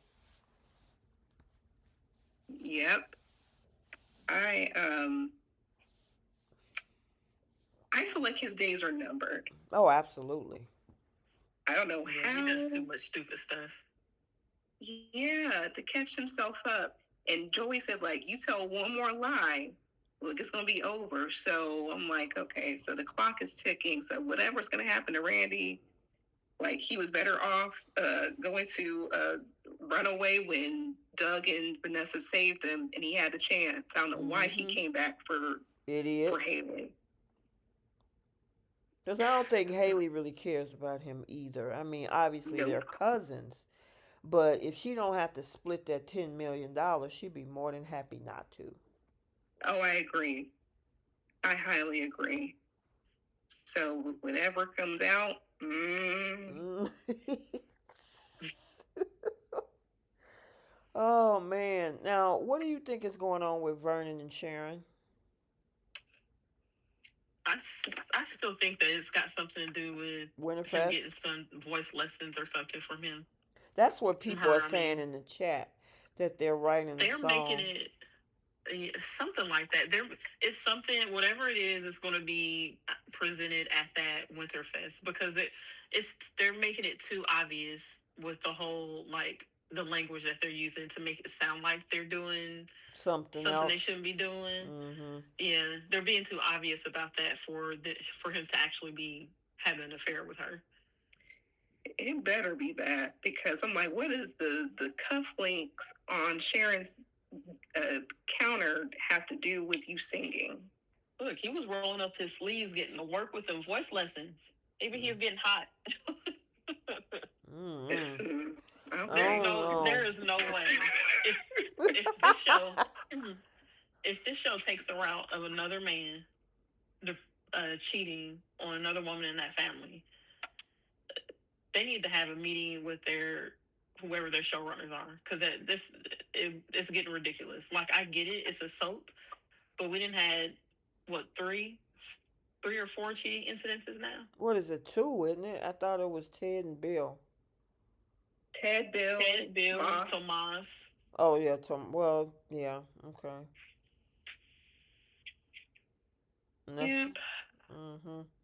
So far, I mean, Andre, the player, the Dean player, is actually turned into a good guy or whatever, Mm-hmm. and Jacob is a good and guy. Jacob is, and Mm-hmm. Derek is too. Yep. But we Yeah. that would be the third woman in that family to be cheated on.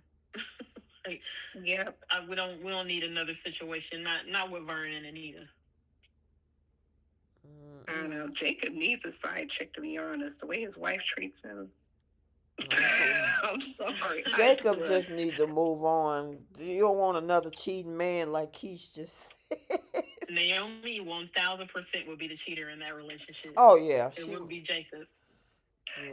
And you know what? I think that's what's going to catch her up. Whatever this attraction that she had to Isaiah, I think it's going to catch her up, because she keeps pointing out everybody's wrongdoings and hiding a secret and lying. She's going to do something Okay. to where she has to keep the secret. Let's move on to that because obviously Ashley saw Derek standing. Now he's still not even 100%, but Mm-hmm. he was like, "Listen, I wanted to surprise you. That I want to get the leg. I didn't want to. I wanted to make sure that my senses and my legs were going to come back." And she Mm-hmm. turned it. Do you think that they twisted it to make it look like a lie, or was he truly lying or wanted to surprise her? I think the part that is tripping people up is the fact that she was taking care of him as if he was a handicapped person. My brother, he's handicapped, and that comes with a lot, like changing him, and like Mm-hmm. just making sure that you're able to help them out. Mm-hmm. So he was making her do all of that, knowing that he could have assisted her since he had the ability to get some sort of strength. But if this is your wife or your soon to be future wife, it's kind of sucks that you won't be honest with her about your medical progress. Like, she would have every right to know that. Mm-hmm. So I get it, but a lot of his reasoning for keeping it a secret was because of his own insecurity, Mm-hmm. because of her actions and her little side comments, her gaslighting, her doing this Yeah, but when it she comes to should have Andre. left him alone. I mean, if you were not, she Exactly. wasn't 100% in this. She did this because she felt sorry and pity over this man when he hurt himself. And she was the one that wanted to get back together. She was the one that said, I want to marry you. All of Mm-hmm. this, if you had to just, because they were broken up, she could have visited him as a friend, or Mm-hmm. I could help you if you need me, stuff like that. But the getting together, no, she did all of this Yep. only to still have harbor feelings for Andre, which he definitely sensed. He wasn't even well, he was in, well, I wouldn't say he was insecure. He knew what was in front of him. Because it's one thing to be insecure because you're not sure. You're thinking something is going on. You're thinking something may be happening. Oh, something was happening. Ashley was lying about her feelings, and he knew it. Yeah. And she could have been more forthcoming. The thing is, she proposed to him. Mm-hmm. Yep. Mm-hmm. And that's where he was like, look, you proposed to me. You said you wanted to share a life with me. So he didn't force her hand to get Right. married. Exactly. Because He she, didn't ask her if she was sure. He straight yeah, up asked her, like, "Are you only doing this because I got hurt?" And she said no. and I'm like, for her to say like, oh, I don't like the pressure of choosing a date and doing all these different things. I'm like, you proposed to him. Mm-hmm. He wants to actually marry you, but you can't be woman enough to be honest with your feelings. And she keeps longing over Naomi's stepdaddy, and that's the part with Naomi that gets me. She's telling you this, and you give her a pass, Right. but you condemn Derek like he's nothing.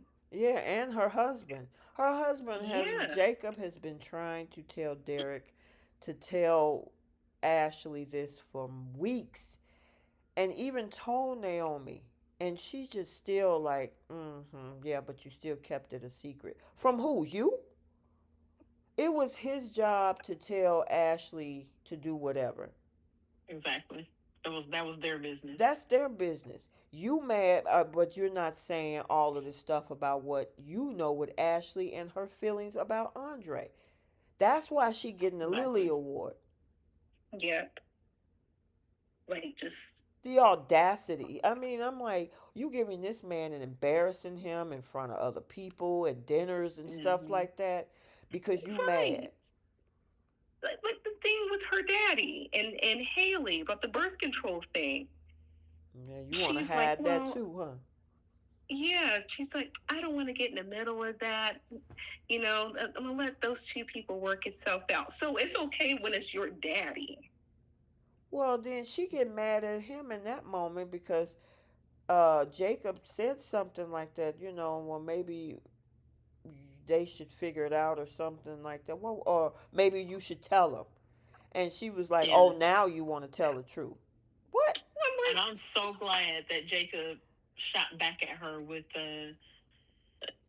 basically checking her on her own words. Like, Mm-hmm. you coming at me like that, but how about you keeping this from your dad? right. See, This this is actually why I affects like you. this is why I like Beyond the Gates because they're good at clapbacks. That's what Yeah. I would hope with the other shows that people be saying stuff to people like that stuff that Kane did the whole indifferent thing with Adam, but I wish he would have Mm-hmm. hit him back with something. I wish Adam would I mean Cain would have found out that Adam came back and forth off that mountain and say, "Oh, well, you complain about me keeping you there, but I see you were able to get back and forth." They need to do stuff like that. Yep. Exactly. Simple as that. But Mhm. she lost her mind. Naomi is just, even from the beginning of the show, has just come out very like miserable. The way that she reacted to Jacob when he arrested Danny Mhm. at the wedding, like, the man was doing his job. There was a room full of people. It's not like it was just Danny and Bill and Jacob and Naomi, and there was a way for them to hide this from everybody. She literally did this in public. What did you expect him to do? Mhm. You would have thought Jacob was trying to railroad Danny. But Exactly. she overreacts, I feel like, That girl to is things that straight she up doesn't need selfish, to. Keish.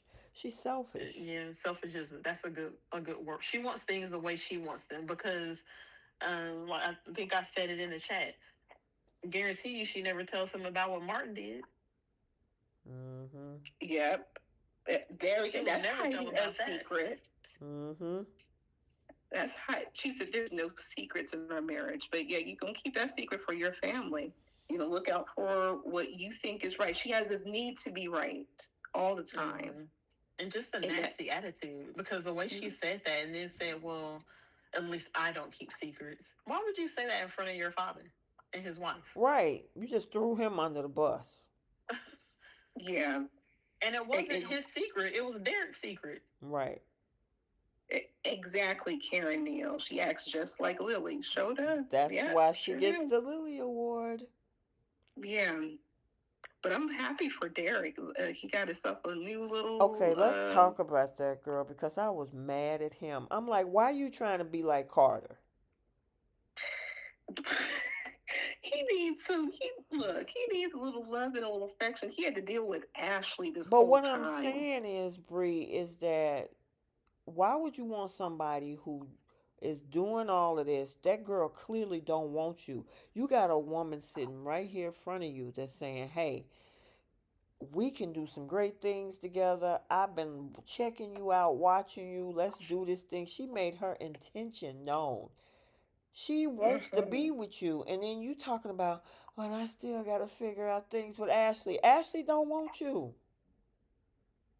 Right. I need Yeah, him to move on. I need him And to I move think on. And so. she seemed like she's a nice girl. She's a pretty girl.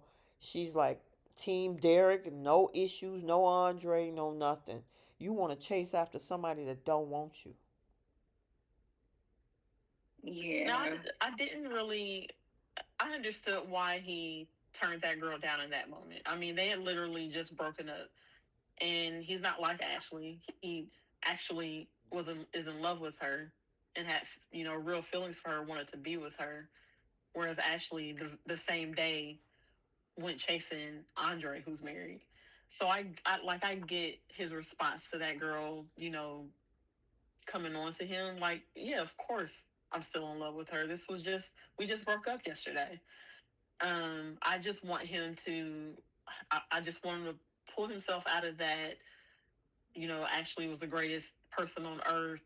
I loved her so much mindset. I want him to eventually move on, and I Girl, want him to stop talking about her. Keish, we ain't got that much time. This is soap. We need him to move I on. mean, give it at least a couple weeks. We Cause can do what a we couple go, weeks. what are they gonna do with the character is pretty much can't work right now. If he's Hmm. going to process this, what else they gonna have him do? Sit around and whine to Jacob for the next 2 weeks? It don't. That's what I'm saying. I don't want to hear him whining about Ashley. I want to see him move him to something different that has nothing to do with Ashley, because Derek is so much better to watch when he is away from her. Like those scenes with Shanice this week, instantly, like, man, he's instantly likable again. Man, I like what listen, I like what Kane did when Ashley gave I mean when Lily gave him the boot this episode. He was like, "That's it? We're done?" Oh, okay. Let me go back over here to GCAC. Oh, Phyllis, you want to go out on a date? Let's go. yep, yep. And he in her But hotel room. the difference with I feel like with Kane and Lily is they weren't actually together. He's just been trying to get her back since he's been back to town, or since she was in Nice. So they weren't actually in a relationship. Derek was literally engaged to Ashley. We need to move him along. I'm so sick of Ashley. And Oh, I I agree. mean, I don't know what they're gonna do with Shanice. I think was it something we heard in the spoilers last week Ted. that Ted moving Yeah. on with Ted. I'm okay with that too. Um, but yeah, I and Ashley is the one technically that need to just disappear. She just need to Yeah. disappear. Yeah, I'm like, My guess though is that Shanice and Ted will probably. I don't think they're gonna last very long. This is just my guess. I wouldn't mind seeing them put Shanice and Derek together eventually, because I actually like the two of them in scenes together. I didn't. You didn't? No. I like them together. I thought they played good off each other. All right. What do you think, Bree? I don't mind them. Um, would he be who I would put her with? Probably not. But I like their scenes together. She's like just like Carla. They just have good chemistry with everybody. Yeah.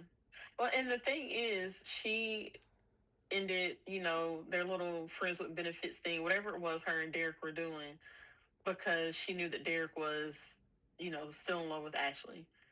So moving her on to Ted is odd to me.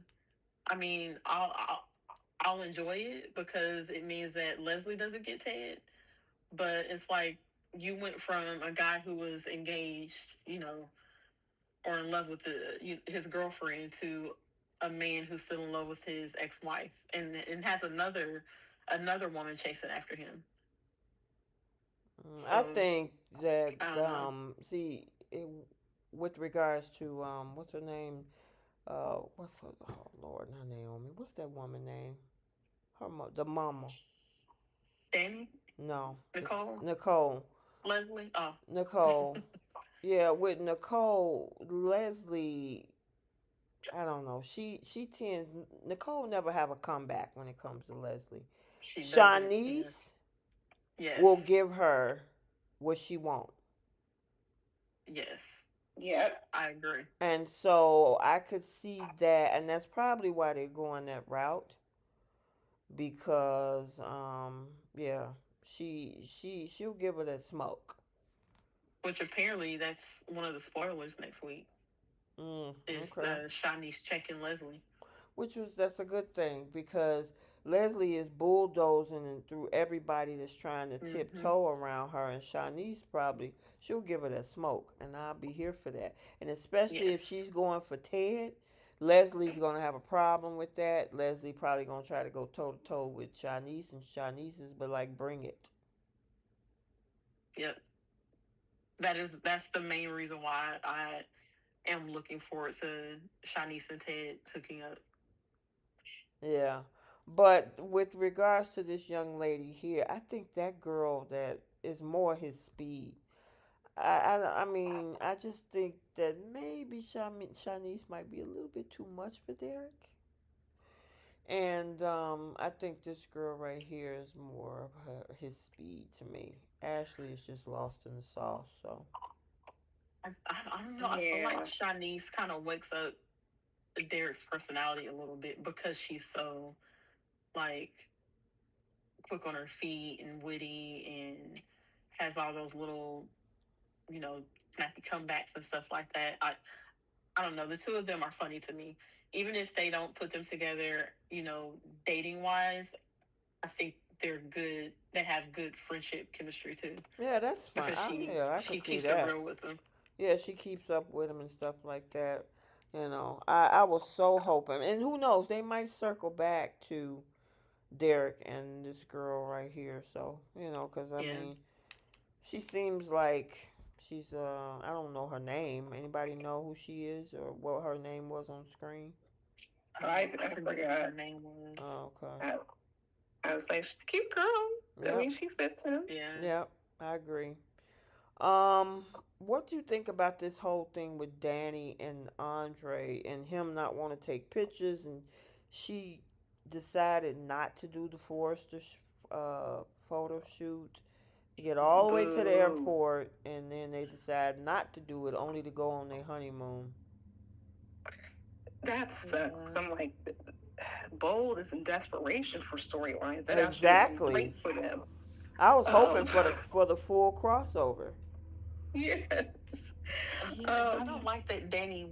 I mean, I guess this wasn't just her by herself, and he was going to be included in it. But this was something that she really wanted to do, Mm-hmm. and it's like once again, you're not going to do something career wise because of the man that you're with. So that part of it kind of sucks that they With that, decided not to. yeah. Yeah, I was looking I don't, forward to the crossover. Like Bree said, Bold needs some help. You know. right. And it had to do with fashion, and it Mm-hmm. actually would have, you know, got us a decent crossover. Like, they could have utilized Carla Mosley and Carter Mm, having that moment, that little something. I don't know. Anyway, I'm yeah. just Like want want. right. It was such a missed opportunity.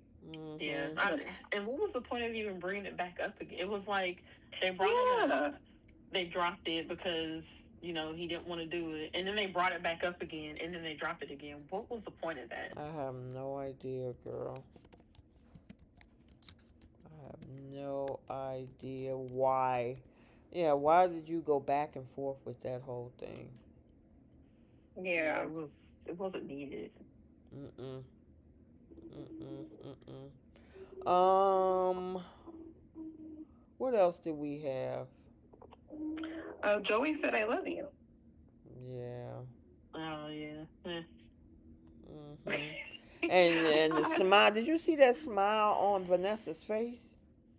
Mm-hmm. Yeah, She that's what was. she wanted to hear. Yeah, and she probably was like, "Oh, I got him now." I'm like, "Girl, you playing, as Victor would say, you playing a dangerous game."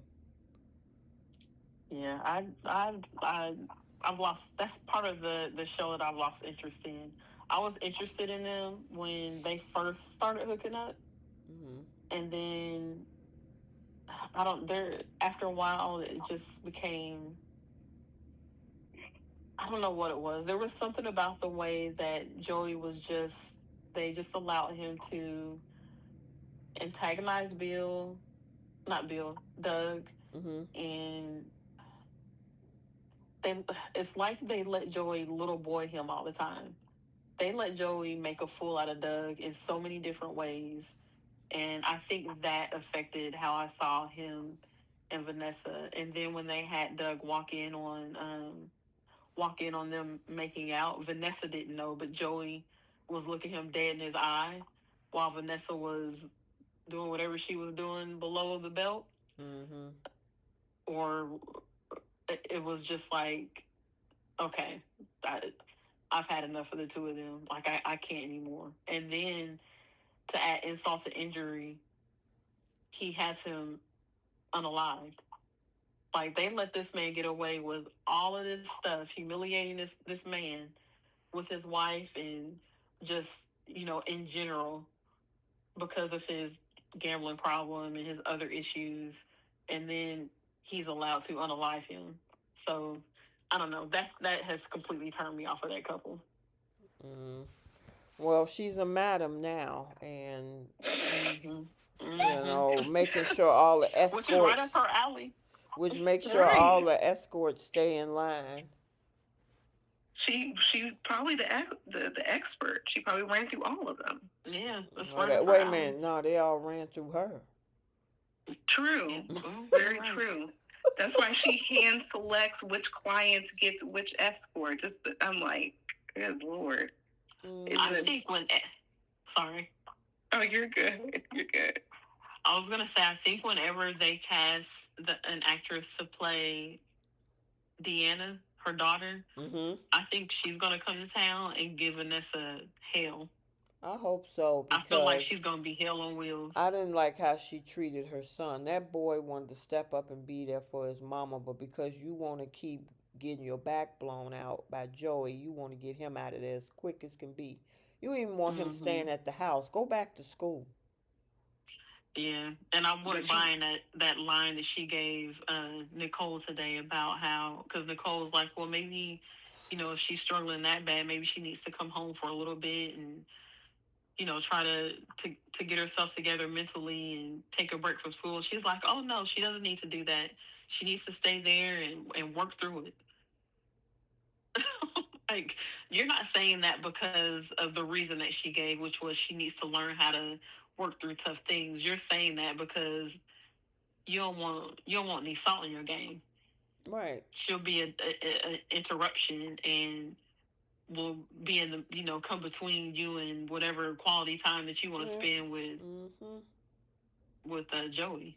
Yeah, she want to be able to christen every room and counter in her entire house without any interruption. Mm-hmm.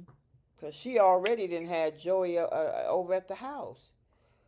he's living there. She has him living there. She said he couldn't stay there in the main bedroom. So he's across the hall sleeping in the other room with her, but they're in the house Wait a minute. together. So a man that owns a big old casino like this, you ain't got your own house either? I mean, look, I don't know. So I you don't gonna be know. like Liam and move in with Hope. You gonna move in with Vanessa. Oh, okay. Basically. Mm. Maybe he's trying to save a couple pennies. I don't know. Girl, casinos make millions, and you mean tell me you can't buy a house for a couple, two, 300,000? Yeah. And she's a I'm, realtor, so she can help you find one. I'm sure he has one because he was living somewhere prior to her inviting him to live with Yeah, at her. the GCAC. He probably was there. But I mean, I don't think he's going to ever pass up that opportunity. But for her to invite a whole other man to live with her In the same that house that quick, you had with your husband. yeah. And she feels a way about anyone being in the marital bed, but you had no problem with a man being in your marital home. And she ain't had no problem being in the marital hole either. So, you know. Mm. Oh Lord, I mean, seriously, how you worried about Doug sleeping in your marital bed when you was, Joey. I mean, Doug, yeah, Joey, sleeping in the marital bed in your house, but you gonna sleep with Joey all over the rest of the house? I would think Doug has been in those parts of the house too. Yeah, yeah. And like the way that she spoke about her husband, like he was a good man, but he couldn't satisfy me. I wasn't passionate about being with him, and that's why I always stepped out. But with Joey, I get the whole package. I'm like, woof. So you're third. This is why I keep saying she never cared about her husband like that. Man, let me stop. I was gonna say She, something. Joey ain't nothing but a rich pookie, oh, and she like pookies and ray rays. she like paying for him still. So she's trying to recuperate her money as a madam now. She paid for all of her tricks and her treats. So Keish, what you laughing at, girl? Yeah, hilarious. Listen, we got to keep it entertaining. What can I say? yeah. But yeah, Vanessa's playing a dangerous game, and then she talked one of the was that another cardiologist in there? The guy, Someone who he knew was a her and surgeon Doug. or something. Yeah, I assumed that maybe they were just somebody from the neighborhood, but Well, she maybe he talked was him a out of doctor. gambling and told him to go home and be with his wife. Mm-hmm. And Joy is Well, like, you trying to take money out of my pocket? This place is for entertainment purposes only. and he gave her the best clap back. He's like, so when it came to the escort service, Uh huh. are you? And she was like, "Oh, that's different. That's different. So why didn't you close up your legs and go home to your husband?" Oh.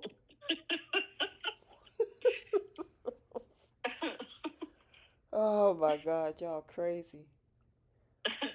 What else we got? Cause that's the one thing I do like about Beyond the Gates. There's so many moving parts and so many storylines, so it gives us a Yeah, lot to talk about. I I was one thing I was bothered by today was that conversation between. Well, first of all, the conversation between Kat and Smitty I thought was a Mm. nice one. Mm-hmm. Um, but that conversation, it annoyed me. The conversation with Nicole and Martin when she, brought up the tension that he's got with Kat, Mm-hmm.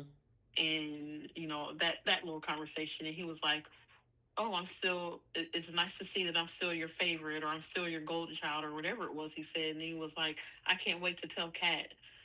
And it's like, is this show trolling again? Well, it's trying to Because paint Kat as being a spoiled brat. That's what it is. They trying to with Martin saying that. Obviously, they're saying that she was spoiled, and even Ted was like, you take for granted all your privilege. So they're trying to paint this girl as a spoiled brat, Well, kind of she's like a living Ashley, not Ashley Banks. What's the oldest girl? Hillary. Hillary. Mm-hmm. Hillary. Yeah. Well, But she. I guess I don't buy they say it, but to me, I don't feel like Kat shows that. I think Kat definitely shows that she's wealthy.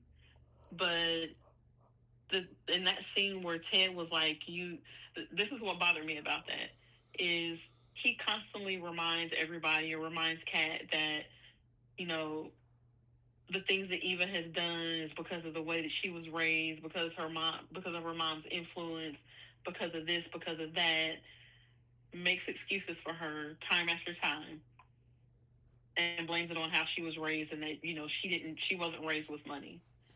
And then he turns around and tells Kat that she takes her privilege for granted because of whatever the perceived negative opinion he has about what she does or the things that she does or whatever it is that he sees, to where he says that she takes her privilege for granted.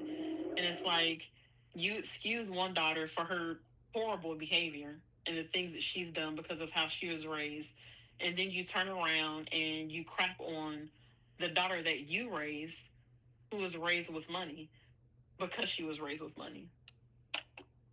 And that wasn't, to me, I feel like that's hypocritical of him to do. In addition to the fact that right before he said it, he was just complimenting her on how giving she is and how she raised all this scholarship money for people that were less fortunate than her and got that award for it. So Right. you tell her that she's an ungrateful spoiled brat in one breath, and then you compliment her on her philanthropy in another. You raising all that money for people less fortunate than her. And Yeah. that's the kind of stuff that Ted does, that it's like, this isn't helping your case, because you it's like he beats up on Kat in order to defend Eva, or you know put Eva on a pedestal or whatever, make excuses for Eva, instead of just, I don't know, instead of just talking about why he wants to be there for Eva, or whatever the case. I feel like you shouldn't have to beat up on one daughter to justify your relationship with the other. And he does that with Kat all the time. And he's done that to Eva's face, where he's made little snide comments about Kat to Eva, in agreement with some negative stuff that Eva has said about her. You know what it is? I'm sorry. Kat is the middle child, if you think about this. She went from being a baby to being spoiled to be treated like the middle child now. She really is now. Who's the middle child? Kat. Kat, Eva's birthday Oh is yeah, 2 weeks two after weeks Kat's. after her. That's true. Do you see the comments? Aisha is saying that Kat is privileged. She has to be brought down, and she want Eva to get her too. She doesn't have to be brought down, though. Kat is who she is because of how she was raised, and her parents can't now try to belittle the. I don't want to say belittle. Make her. It's like they want to humble her for Eva's benefit. And I'm sorry, Ted, of all people, you're a liar, you're a cheater. He has no room to humble a soul. He can humble himself to try to keep his peen at home and work on his marriage. For Well, that one. marriage is over. And So in my opinion, he's a single in my man now. opinion, Martin has shown more bratty behavior and a bratty attitude over these last 7 months than Kat has ever shown. And Martin is a dang on senator.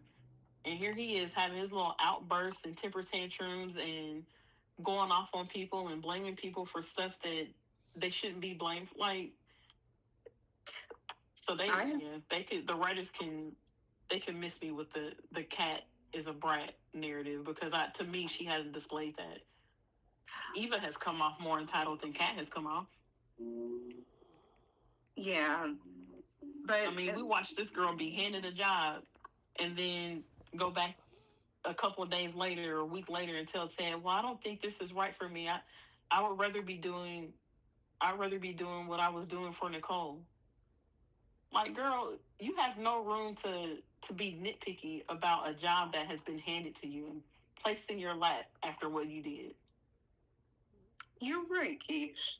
And then wants to take over, and the fact that Ted wants her to take over Kat's old job and have Kat train was like, oh my gosh, just like completely like desensitized. I don't know. So let me Yeah. ask you, like I said, it's a lot. To me, it's a lot of accountability. Well, accountability more on Ted and Eva, and there's a little bit I do want to throw Cat's way as well.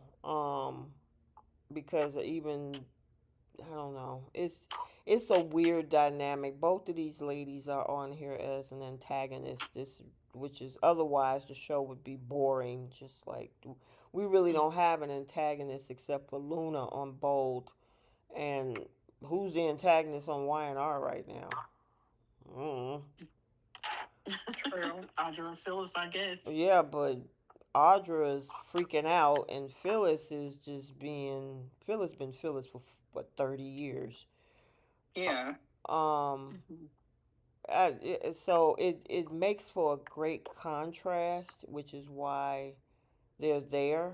Mm-hmm. And there's people that tend to resonate with the Eva character. There's people that tend to resonate with the Cat character. So obviously they know what they think they're trying to do with these two, because obviously, like you say, Keish, you definitely have your thoughts on how Cat is being treated, and then you have other people that's saying somebody need to take her down a peg. So you know, Mm-hmm. it makes for good, interesting, dramatic TV. You know, Yeah. to say the least. Yeah. So Yeah, like I don't want either of the character, the Leslie or the Eva character, to be like, you know, unalived off the show or anything like that, because antagonists are definitely needed. mm-hmm. My issue has been with them has been the balance and the 7 straight months of Leslie, for instance, doing the most awful things to people and being rewarded time after time. And there hasn't been a time where she has been knocked off her block. I think the one small incident that we can cite is maybe the time that Ted tricked her into thinking that she was getting that house. But 2 days later, because they were trying to get her out of buying the house across the street from Anita and Vernon.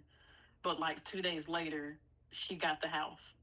So it's like that to me, that isn't even Leslie taking a hit. That was just like a little small speed bump. So it's like that's the issue. I think that I can't say a lot because I don't know the percentage of viewers that feel this way, but it's the issue of balance in the writing right now for me. Mm-hmm. Mm-hmm. Gotcha. All right. Do we have anything else on this one? Mm, I think we're I good. I think I we want to see covered next week. everything. Huh? Yeah, I can't wait to see next week, especially that sit down with Kat and Eva. I was like, oh, mm-hmm. Yeah, that's going to be interesting to say the least. yeah. Very, very interesting. Oh, the only other small little piece is Laura. She freaked that girl out. Yeah. See, this is why I cannot stand Leslie. Now, Yeah. Leslie, somebody need to come get her. Yes. And, and One I thousand want, percent. and I think that should be a civil suit from for Laura.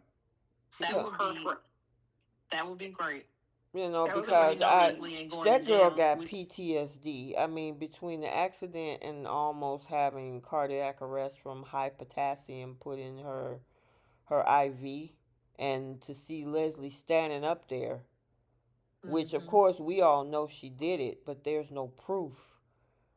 She They know freaked she did it, and there's no proof. right. There's no proof. And so she's running around town freaking her out, jumping at her and all this sort of kind of stuff. I'm Mm-hmm. like, y'all gotta do something else with this. Yeah, This and crazy. that's why she does that kind of stuff, and that's why those heartfelt scenes that she has with Eva, for me, that's why they fall flat. Because I can't take a character serious when they're in these scenes whining or crying about how people won't accept them and people look down their nose at them and treat them different. And And it's bully like, them. What is that yeah, and it's girl like, that? girl, What was you that other woman that was sitting with them? What's her name? Peaches. The white girl. Jan, Is it Yeah. Jan? Jan was sitting up there talking, oh, she's just trying to do better. girl, No, yeah, this girl, and this is how delusional and disingenuous. And granted, it was a great thing for the patient, but you mm-hmm. did all that just to get the Ted, not because you truly wanted to help this man in his surgery. Right. Nope. And she kind Well, of you, just blew up. yeah, well, you saw when Anita, when she was talking to Anita about volunteering or what she could do for the Winterfest and the ideas that Anita was giving her. She was like, "Well, what am I getting for it?" Right. Like, girl, you said volunteer. When you volunteer for something, it's not because You you're trying getting to get something in something in return. return, right? Exactly. Exactly. Yeah, and the Oh, way I Crystal. can't stand the way they had Anita and Nicole pretty much cave to Leslie with the Winterfest thing.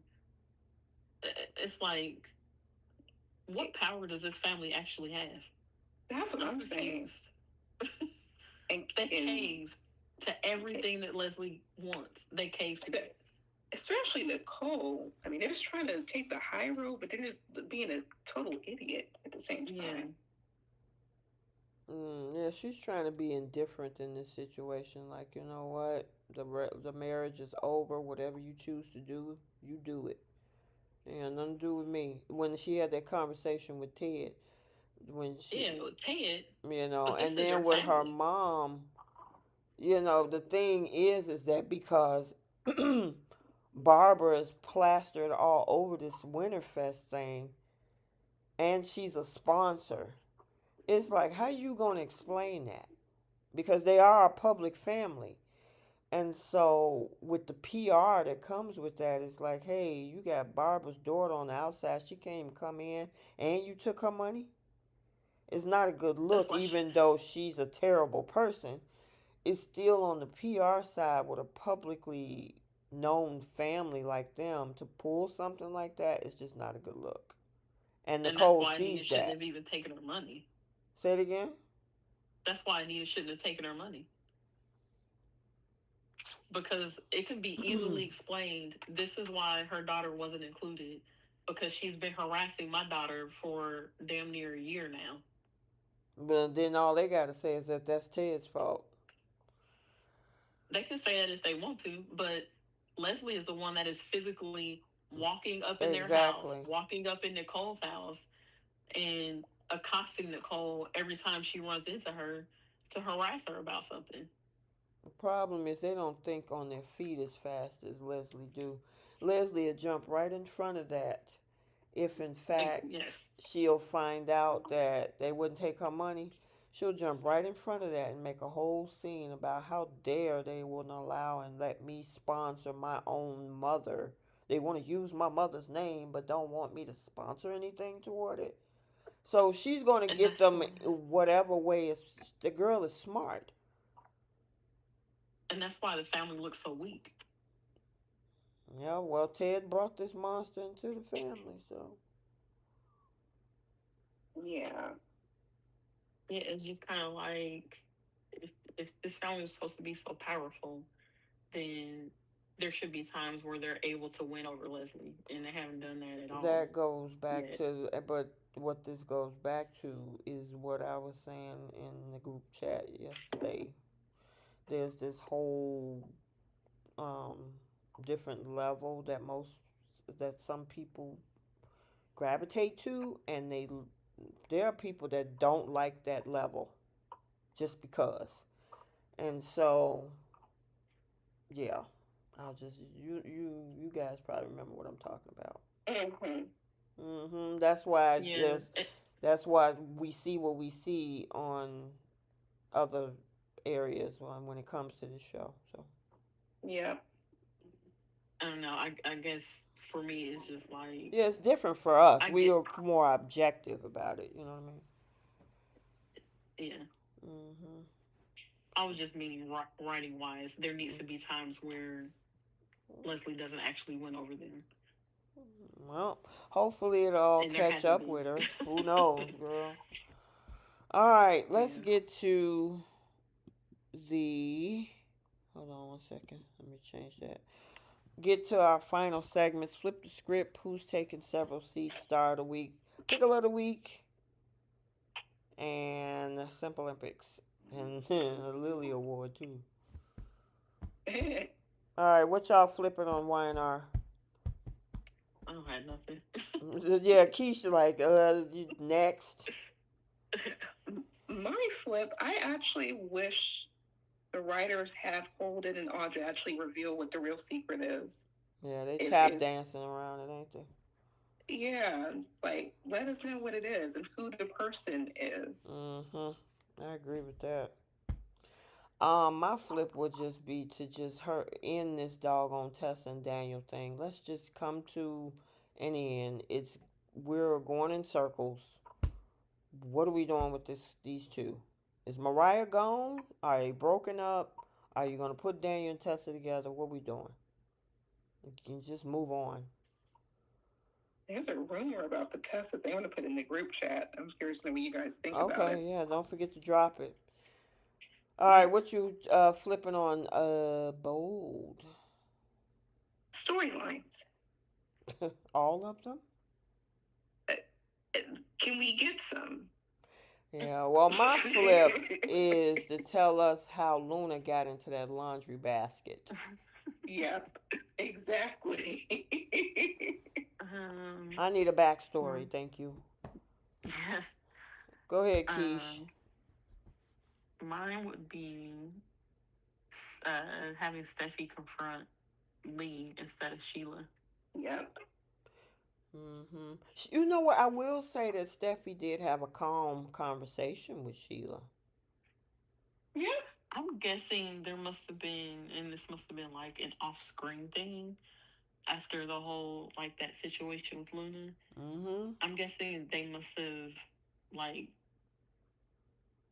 are working towards mending their relationship because her even bringing up um when she said to her, well, like you didn't think about how this would affect your relationship with Finn or something like that. And to me, that would only make sense to say if they finally all like came to an agreement to allow Sheila back in their lives or something like that. Because otherwise, that sentence wouldn't make sense. Yeah, and the thing is that does go back to what, because, Sheila saved Steffi's life. So, I mean, I'm, yeah. And so obviously Steffi responded to that differently this time around, because even that conversation she had with Hope, Hope was like, "Oh my God, I can't believe Sheila's haven't changed, blah blah blah." And Steffi was just looking at her like a deer in headlights. Cause I would think that Steffi would like, "Yeah, see, I know she never changed. She's always the person you want. I warned everybody." Steffi was just looking like, "Oh, okay." Mm-hmm. Yep. I agree. All right, y'all got y'all flips in for bold. Everybody said theirs. Yeah. Mm-hmm. Okay. BTG.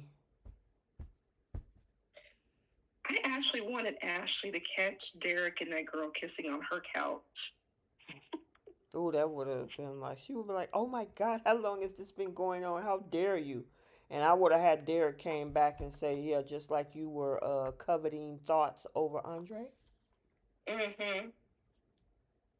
She wouldn't been able to say nothing. I wish Naomi was standing there too and say he would have said, "You knew about it and didn't say anything." Yep.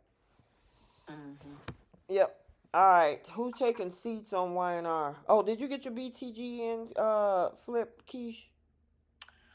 Oh no. I have two. You got two. Mm, Okay, girl. yeah. One would have been I would have had Nicole tell revoke Ted's invite to the Winterfest thing. After he asked to bring Eva. Mm-hmm. And then my other one would have been Anita finally calling the freaking police on Leslie for walking in her house because this is like the fourth or fifth time she's done it. Get her for trespassing. Yes, Mm-hmm. she's walking in your house. I don't understand why they have not called the police on this woman, Mm. and they just stand there and listen to her talk. So I guess they don't It lock drives me doors nuts. like Bold either, huh? It Apparently don't matter. not. I don't care if my front door is unlocked. You It's don't live just, here, it's just and I don't funny how like you. she walked in. You know, it's like y'all don't lock doors. My front door could be wide open, and you still better not set foot in my house. Mm-mm. But yeah, it drives me nuts that they just listen to her. They get mad that she walks in, and they just stand there and listen to her talk instead of putting her out. Yep. This that was your two. Hmm. Okay. All right. Who's taking seats on Wine R? Ooh, we got Adam, we got Billy, and we can go ahead and Noah's throw. Noah's taking the seat for me. Oh yes, without question. Kane is also taking a seat too. Did you leave some for Keish? Uh, Well, y'all know I don't know She enough. don't know enough about it. I'm just That's gonna go okay. whatever No, you I'm say. just messing with you, Bree. She got a whole list over there. they all deserved it too. Yeah, I know I definitely gonna get one, and I may be able to throw Lily a chair too because she's just so Yeah. annoying. Mm-hmm. All right, Bold. Mm. The it would be too easy to say the writing team. Mm, Yeah, we can say that every week. right. But that security guard, that corrections officer, she need to take a seat. Mm-hmm. Um, I'm gonna get Taylor a seat on that. I mean, like Deacon, you asking for trouble. I mean, it's one thing to get into a triangle with Brooke. You don't want to get into a triangle with Sheila Carter. Because she already tried to unalive you. What Right. already? Exactly, and Deacon is stupid. But It's she's a changed woman. yeah, Right. but she got She is a changed triggers. woman, so she Mm, won't try that again. yeah, she got triggers. And but see, that's the thing. That girl is codependent. Even though she claimed to be Hmm. living her soft girl era with Deacon, that girl's emotional state is codependent on being with Deacon. That's why she's Yeah. been quiet because her and Yeah, Deacon has been living their merry little life. She loved that man. that's why I said she never changed. It didn't have nothing to do with her changing. It just had something to do with her having somebody that made her happy, and that was it. She ain't actually do no work to change. So True. that I really don't. I mean, let her retire. Say, you know what? Break up. You want Taylor? Let me just go on. I don't. We got Luna, I guess. Sheila been at this. Kimberlyn been at this for 35 years. I know a lot of people want bad Sheila, but I'm like, get a girl a break. Um, everybody did their seats for Bold. Yeah. Hmm. Okay, BTG, Tomas, Hmm. Ashley, and Naomi. Oh gosh, yes. Eva, and Leslie too. Yep. Mm, And And Nicole. Nicole, Yeah. Nicole actually is at the top of my list for that. For her stupidity. I'm more annoyed with her than I am with Ted and Martin. Martin's on there too. Okay. All right. Star of the week. YNR. Keisha, I guess you could sit this one out. Yeah. if I were to give any at all, I guess I will give it to Michelle because she actually had some really good scenes this week. Mm-hmm. Like I look, after 30 years of playing this particular character, she never ceases to amaze me. Like she's incredible at what Yeah, she I agree does. with that. I'm gonna give it to Michelle. The girl's 60 years old and got a body of a 30-year-old. Yeah. Mm-hmm. All right. Star Bold. Uh, I'm actually going to give my star to M- Muriel, Muriel the Hilaire. actress that plays, yes, Mm-hmm. the actress that plays Daphne. I actually liked her little song. The girl I can thought it was sing, it cute. seems. hmm yeah. Like, I would actually, if that song was on Apple Music, Me I would too. I thought actually about that download too, it. Keish. Like, It's girl, I should go on I don't know if she got a Instagram. See if she got She some song. does. If she got some songs out there somewhere. Yep, she does she have does. a IG. Mm-hmm. Mm-hmm. And she plays for music. I'll do the same thing for a star. I'll use her. Yep. I was gonna say the beach house, but I'll use Oh Lord, it's just crazy. Yeah, I got it. Yeah, she did a wonderful job with that song. Star BTG. Um, Mine is gonna be for Kobe and Keith for that scene that they did. Yes, was that yesterday? Mm-hmm. Yesterday or the day before? Mm-hmm. I got you. What you got, um, Bree? mine is gonna be the oh goodness, I just had it too. I was gonna say the actress who plays Haley. Mm. Mm. I absolutely love her as a villain. Laquita Goings. Yep, Mm-hmm. that's mine for this week. I absolutely love how she's quick on her feet because Mm-hmm. she quickly covered herself when it came to that birth control thing. But Mm-hmm. the way that she's like being Two Face is an art form, good for her, good for the actress. I love this character now. Yeah, Shut it's up, it's crazy Dewan. how quickly she became likable to the viewers after it was revealed that she was playing Bill. Yeah. Mm-hmm. And you know what? The actually her scenes today with Naomi and Jacob was the first time that I was ever like Team Haley in a scene. Got you. Never thought I'd say that in a million years. Mm-hmm. Yeah. I agree with that one. Yeah, she's different with this whole with this whole subplot. Cause at first she just seemed like the young gold digger, and Mm-hmm. now there's like this girl is out to take you out. So, Mm-hmm. yep. All right, pickle of the week. Weinar. Noah, for me, Mm-hmm. disrespecting his parents and is kicking them out. Mm-hmm. The storyline between Tessa and Daniel is pickle to me. I'm just like, ugh. And Danny and Christine's wedding. When is that? I I thought that totally was supposed to forgot be Girl, about I that. October. don't know and don't care. I mean, this week, me watching Young and the Restless, I'm like, this is what we got? Gosh.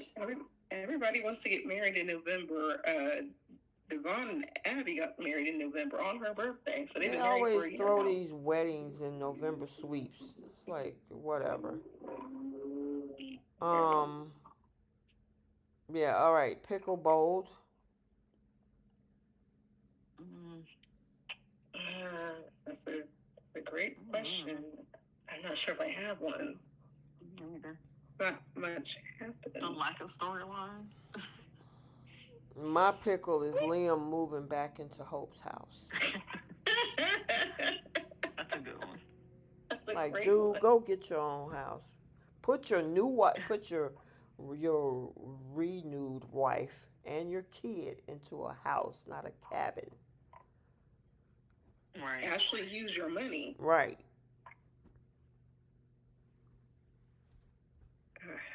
These men. Um, we're thinking the pickle for. I think I said Brad Bell, didn't I? No, you could say Brad Bell if that's what you wanted to. Yeah, that's fine with me. Okay. Keish, you had one, or did you say it already? I just said the lack of Oh, lack storylines. of storylines. Okay. And Yeah. Pickle on BTG. mm, Leslie taunting Laura. Naomi taught just being annoying to everybody. That's a good one. Mine is actually going to go to Danny because it's like Pamela set this whole thing up for you to go, and you're canceling this opportunity for this man who won't even be honest with you about why he doesn't want to take the photos. Mm-mm. Okay. Yeah. All right. Then we got our Simple Olympics. Ha ha. Oh goodness. Well, and the Lily So Award goes to Naomi and Ashley, by the way, in my book. yeah, I agree with that. That works for me. And Lily gets her own award too. Absolutely. Is the Lily Award just annoying? How Like did we explain women? it earlier, Bree? Hypocritical, annoying, intolerable, Yeah. whiny. Yeah. Yeah. That sounds That about right. definitely describes Ashley and Naomi. Yep. Yeah. So they get that. Now the Simple Olympics is a whole other thing. I would Mm-hmm. give I'll give Derek bronze for still thinking there's hope for him and Ashley. Um, Silver is going to go to Daniel from YNR because even after this girl went back to try to go to her wife, she's still trying to leave you hanging, and you still want to ask her to on a date. I'm just over that. I'm like, it's Silver. Kane is getting gold because after everything Lily put him through, I'm like, you still are trying to chase after this woman. And she keeps throwing it back in your face, like, no, I don't want you.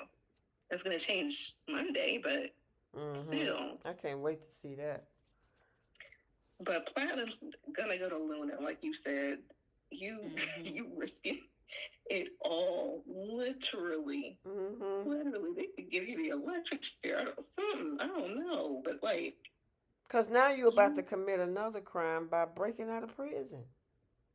Right. and I'm like, You just you are. racking up charges over this dude. And not I'm only like, that, you putting your life in danger The and your baby. baby's life, baby.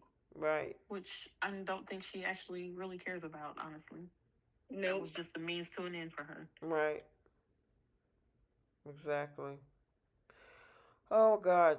Noah, definitely. You kicked your family out for this Oh, chick. You almost got yourself killed over Sienna. And you decide to talk crazy to your parents when they was the one there caring for you when you was wrapped up like a mummy. Yeah, and y'all she, have to after this. Y'all have to tell me in the chat because I again didn't see that whole scene or I understand think that what was was happening. But Thursday. Was it Wednesday or Thursday, Bree? that was, I believe, Thursday when he kicked them out because the following day, today's episode, he gets himself Yeah. out of the hospital Yeah, that and was heads to the what's he yesterday. bar. mad for? That's what I didn't understand. Well, What he got Nick upset for? walked up on them kissing, and so when he started to question about it, and then tell him about Matt Clark being married to her and the fact that this guy was terrorizing Sharon in the past, he didn't want to believe it, and Mm, so he decided to get mad and throw his parents out. gotcha. Yeah. All Interesting. over Sienna Bacall. You about to go over a cliff because you sleeping with this man's wife. Yep, Mm. sure is. So he definitely fits. Maybe he's cosmic this week. Oh, Noah? Yeah, he could be cosmic this week. Oh my God. And then Kane. You had to have a whole sales pitch from Phyllis to get you to try to figure out. This man threw away all his money. Was going to give the AI program to Lily, who barely wanted to give him anything in return. And she still, at the end, before she had regrets, obviously on Monday, um, was still being hard pressed with this man. Now I don't. I'm assuming he's not penniless, but he ain't Aristotle Dumas no more. Nope. You know, and yeah, Kane gets the Unless Phyllis saves him. yeah, unless there's the kill switch. Yep. I agree with you on Daniel Bree. It's like, dude, that whole storyline is just ugh. I'm over it. I'm over it. Yeah. Um, I'm going to. I'm sorry. I'm going to give another one to Miss Kitty Cat because of this Tomas thing. It's like this dude just said that in front of you, and you still want to be with him. Mm-hmm. Yeah. He I cheated cannot on not you. be You mad at it. caught him with the woman that you hate, and you Yeah. still want to be with him to prove what? And then this man said what he said to you because of Eva, and you just looking like, He should have been shown the door. He walked in your house. Mm-hmm. So I Exactly. gotta get Kit Kat a simple ward. Yeah, I gotta do that. And then the gold. That was the gold. That's the no platinum. Um, I don't know.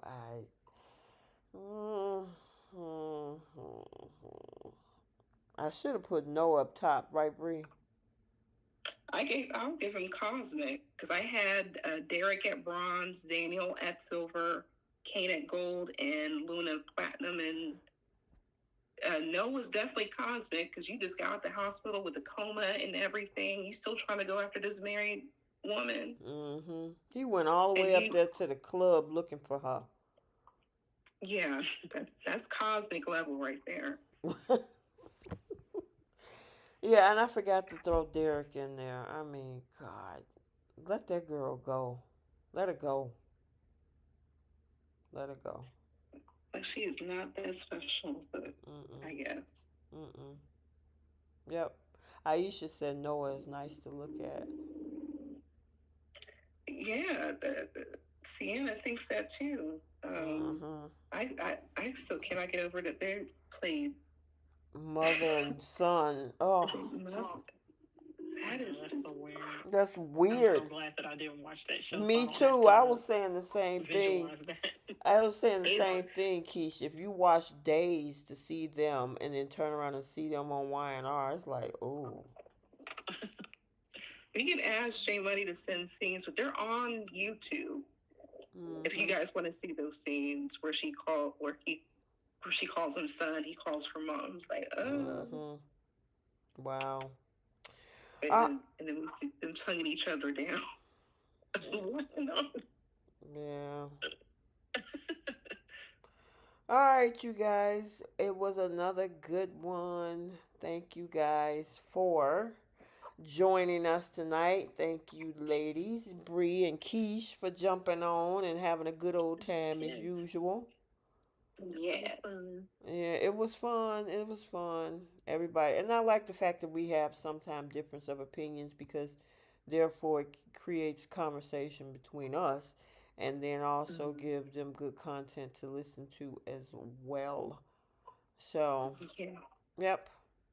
All right, y'all got anything else before we shut it down? No, this was a I lengthy episode know. today. You know what? I think we spent the most time talking about Cat, Eve, and Ted. That took up almost 40 minutes. Oh wow. Damn, was it Yeah. that long? Well, Yeah, I would, cause I have a little clock at the bottom down here on my dashboard, and yeah, that was a pretty deep conversation because of the dialogue and like you said, who was that? Keish that said they gave the star to the guy that played Ted and Kobe. Mm-hmm. Yeah, they did a good job with that. Yeah. yeah. Yep. And then the other girl. What is her name? The girl that played Amber. Eva, Amber. Amber's also good Mm-hmm. at what she does too. So Mm-hmm. Amber and Colby, who Muhammad. Kobe Muhammad, who plays Cat. They're Mhm. all talented. So yeah, they definitely got a lot of talking points. Mm. There's a lot of talking points online too. But if you're part of the replay gang, you got a lot of material to listen to. So Yeah. Um. And also, they've been having some cute dance videos. The actors and actresses Yeah. on Instagram and Facebook Reels. It's nice to see them away from the screen because sometimes people get into this tug of war. And we don't get a lot of that. We get some of that on The Young and the Restless because people like Michelle Stafford and Courtney Hope does little reels and things about stuff that they do with the other characters. But on the Beyond the Gates, you'll see the girl that plays Naomi and Kobe and Eva. They'll do a dance routine, or you'll see the woman that plays Nicole and Danny and one of the other girls. They do dance routines together, so it really shows them outside of the show, which I really like. yeah, Yeah. and it keeps them engaged on social media. I love that. Yep, yep. All right, we'll let you guys go. Make sure y'all hit the like button on the way out. And until next, Monday and Tuesday, there will be no recaps. It's my future hubby's birthday week. So we will be Ooh. gone this weekend and leading up because his birthday is Tuesday. So we'll be gone. I'll be back probably doing some recaps on Wednesday. So All right. Have Okay. fun. Happy birthday to him. Yeah. Happy yes, birthday. yep. So if y'all looking like, hey, where's T? Where's the recaps? Yeah, we'll be gone. So, but next weekend we'll still do our weekly thing. I'll be keeping up with the soaps even if I have to play catch up. So, Okay. We'll keep you posted on what's going on. alrighty. Mhm. All right. Until next time, we'll see y'all later. Bye, soapies. Bye. Night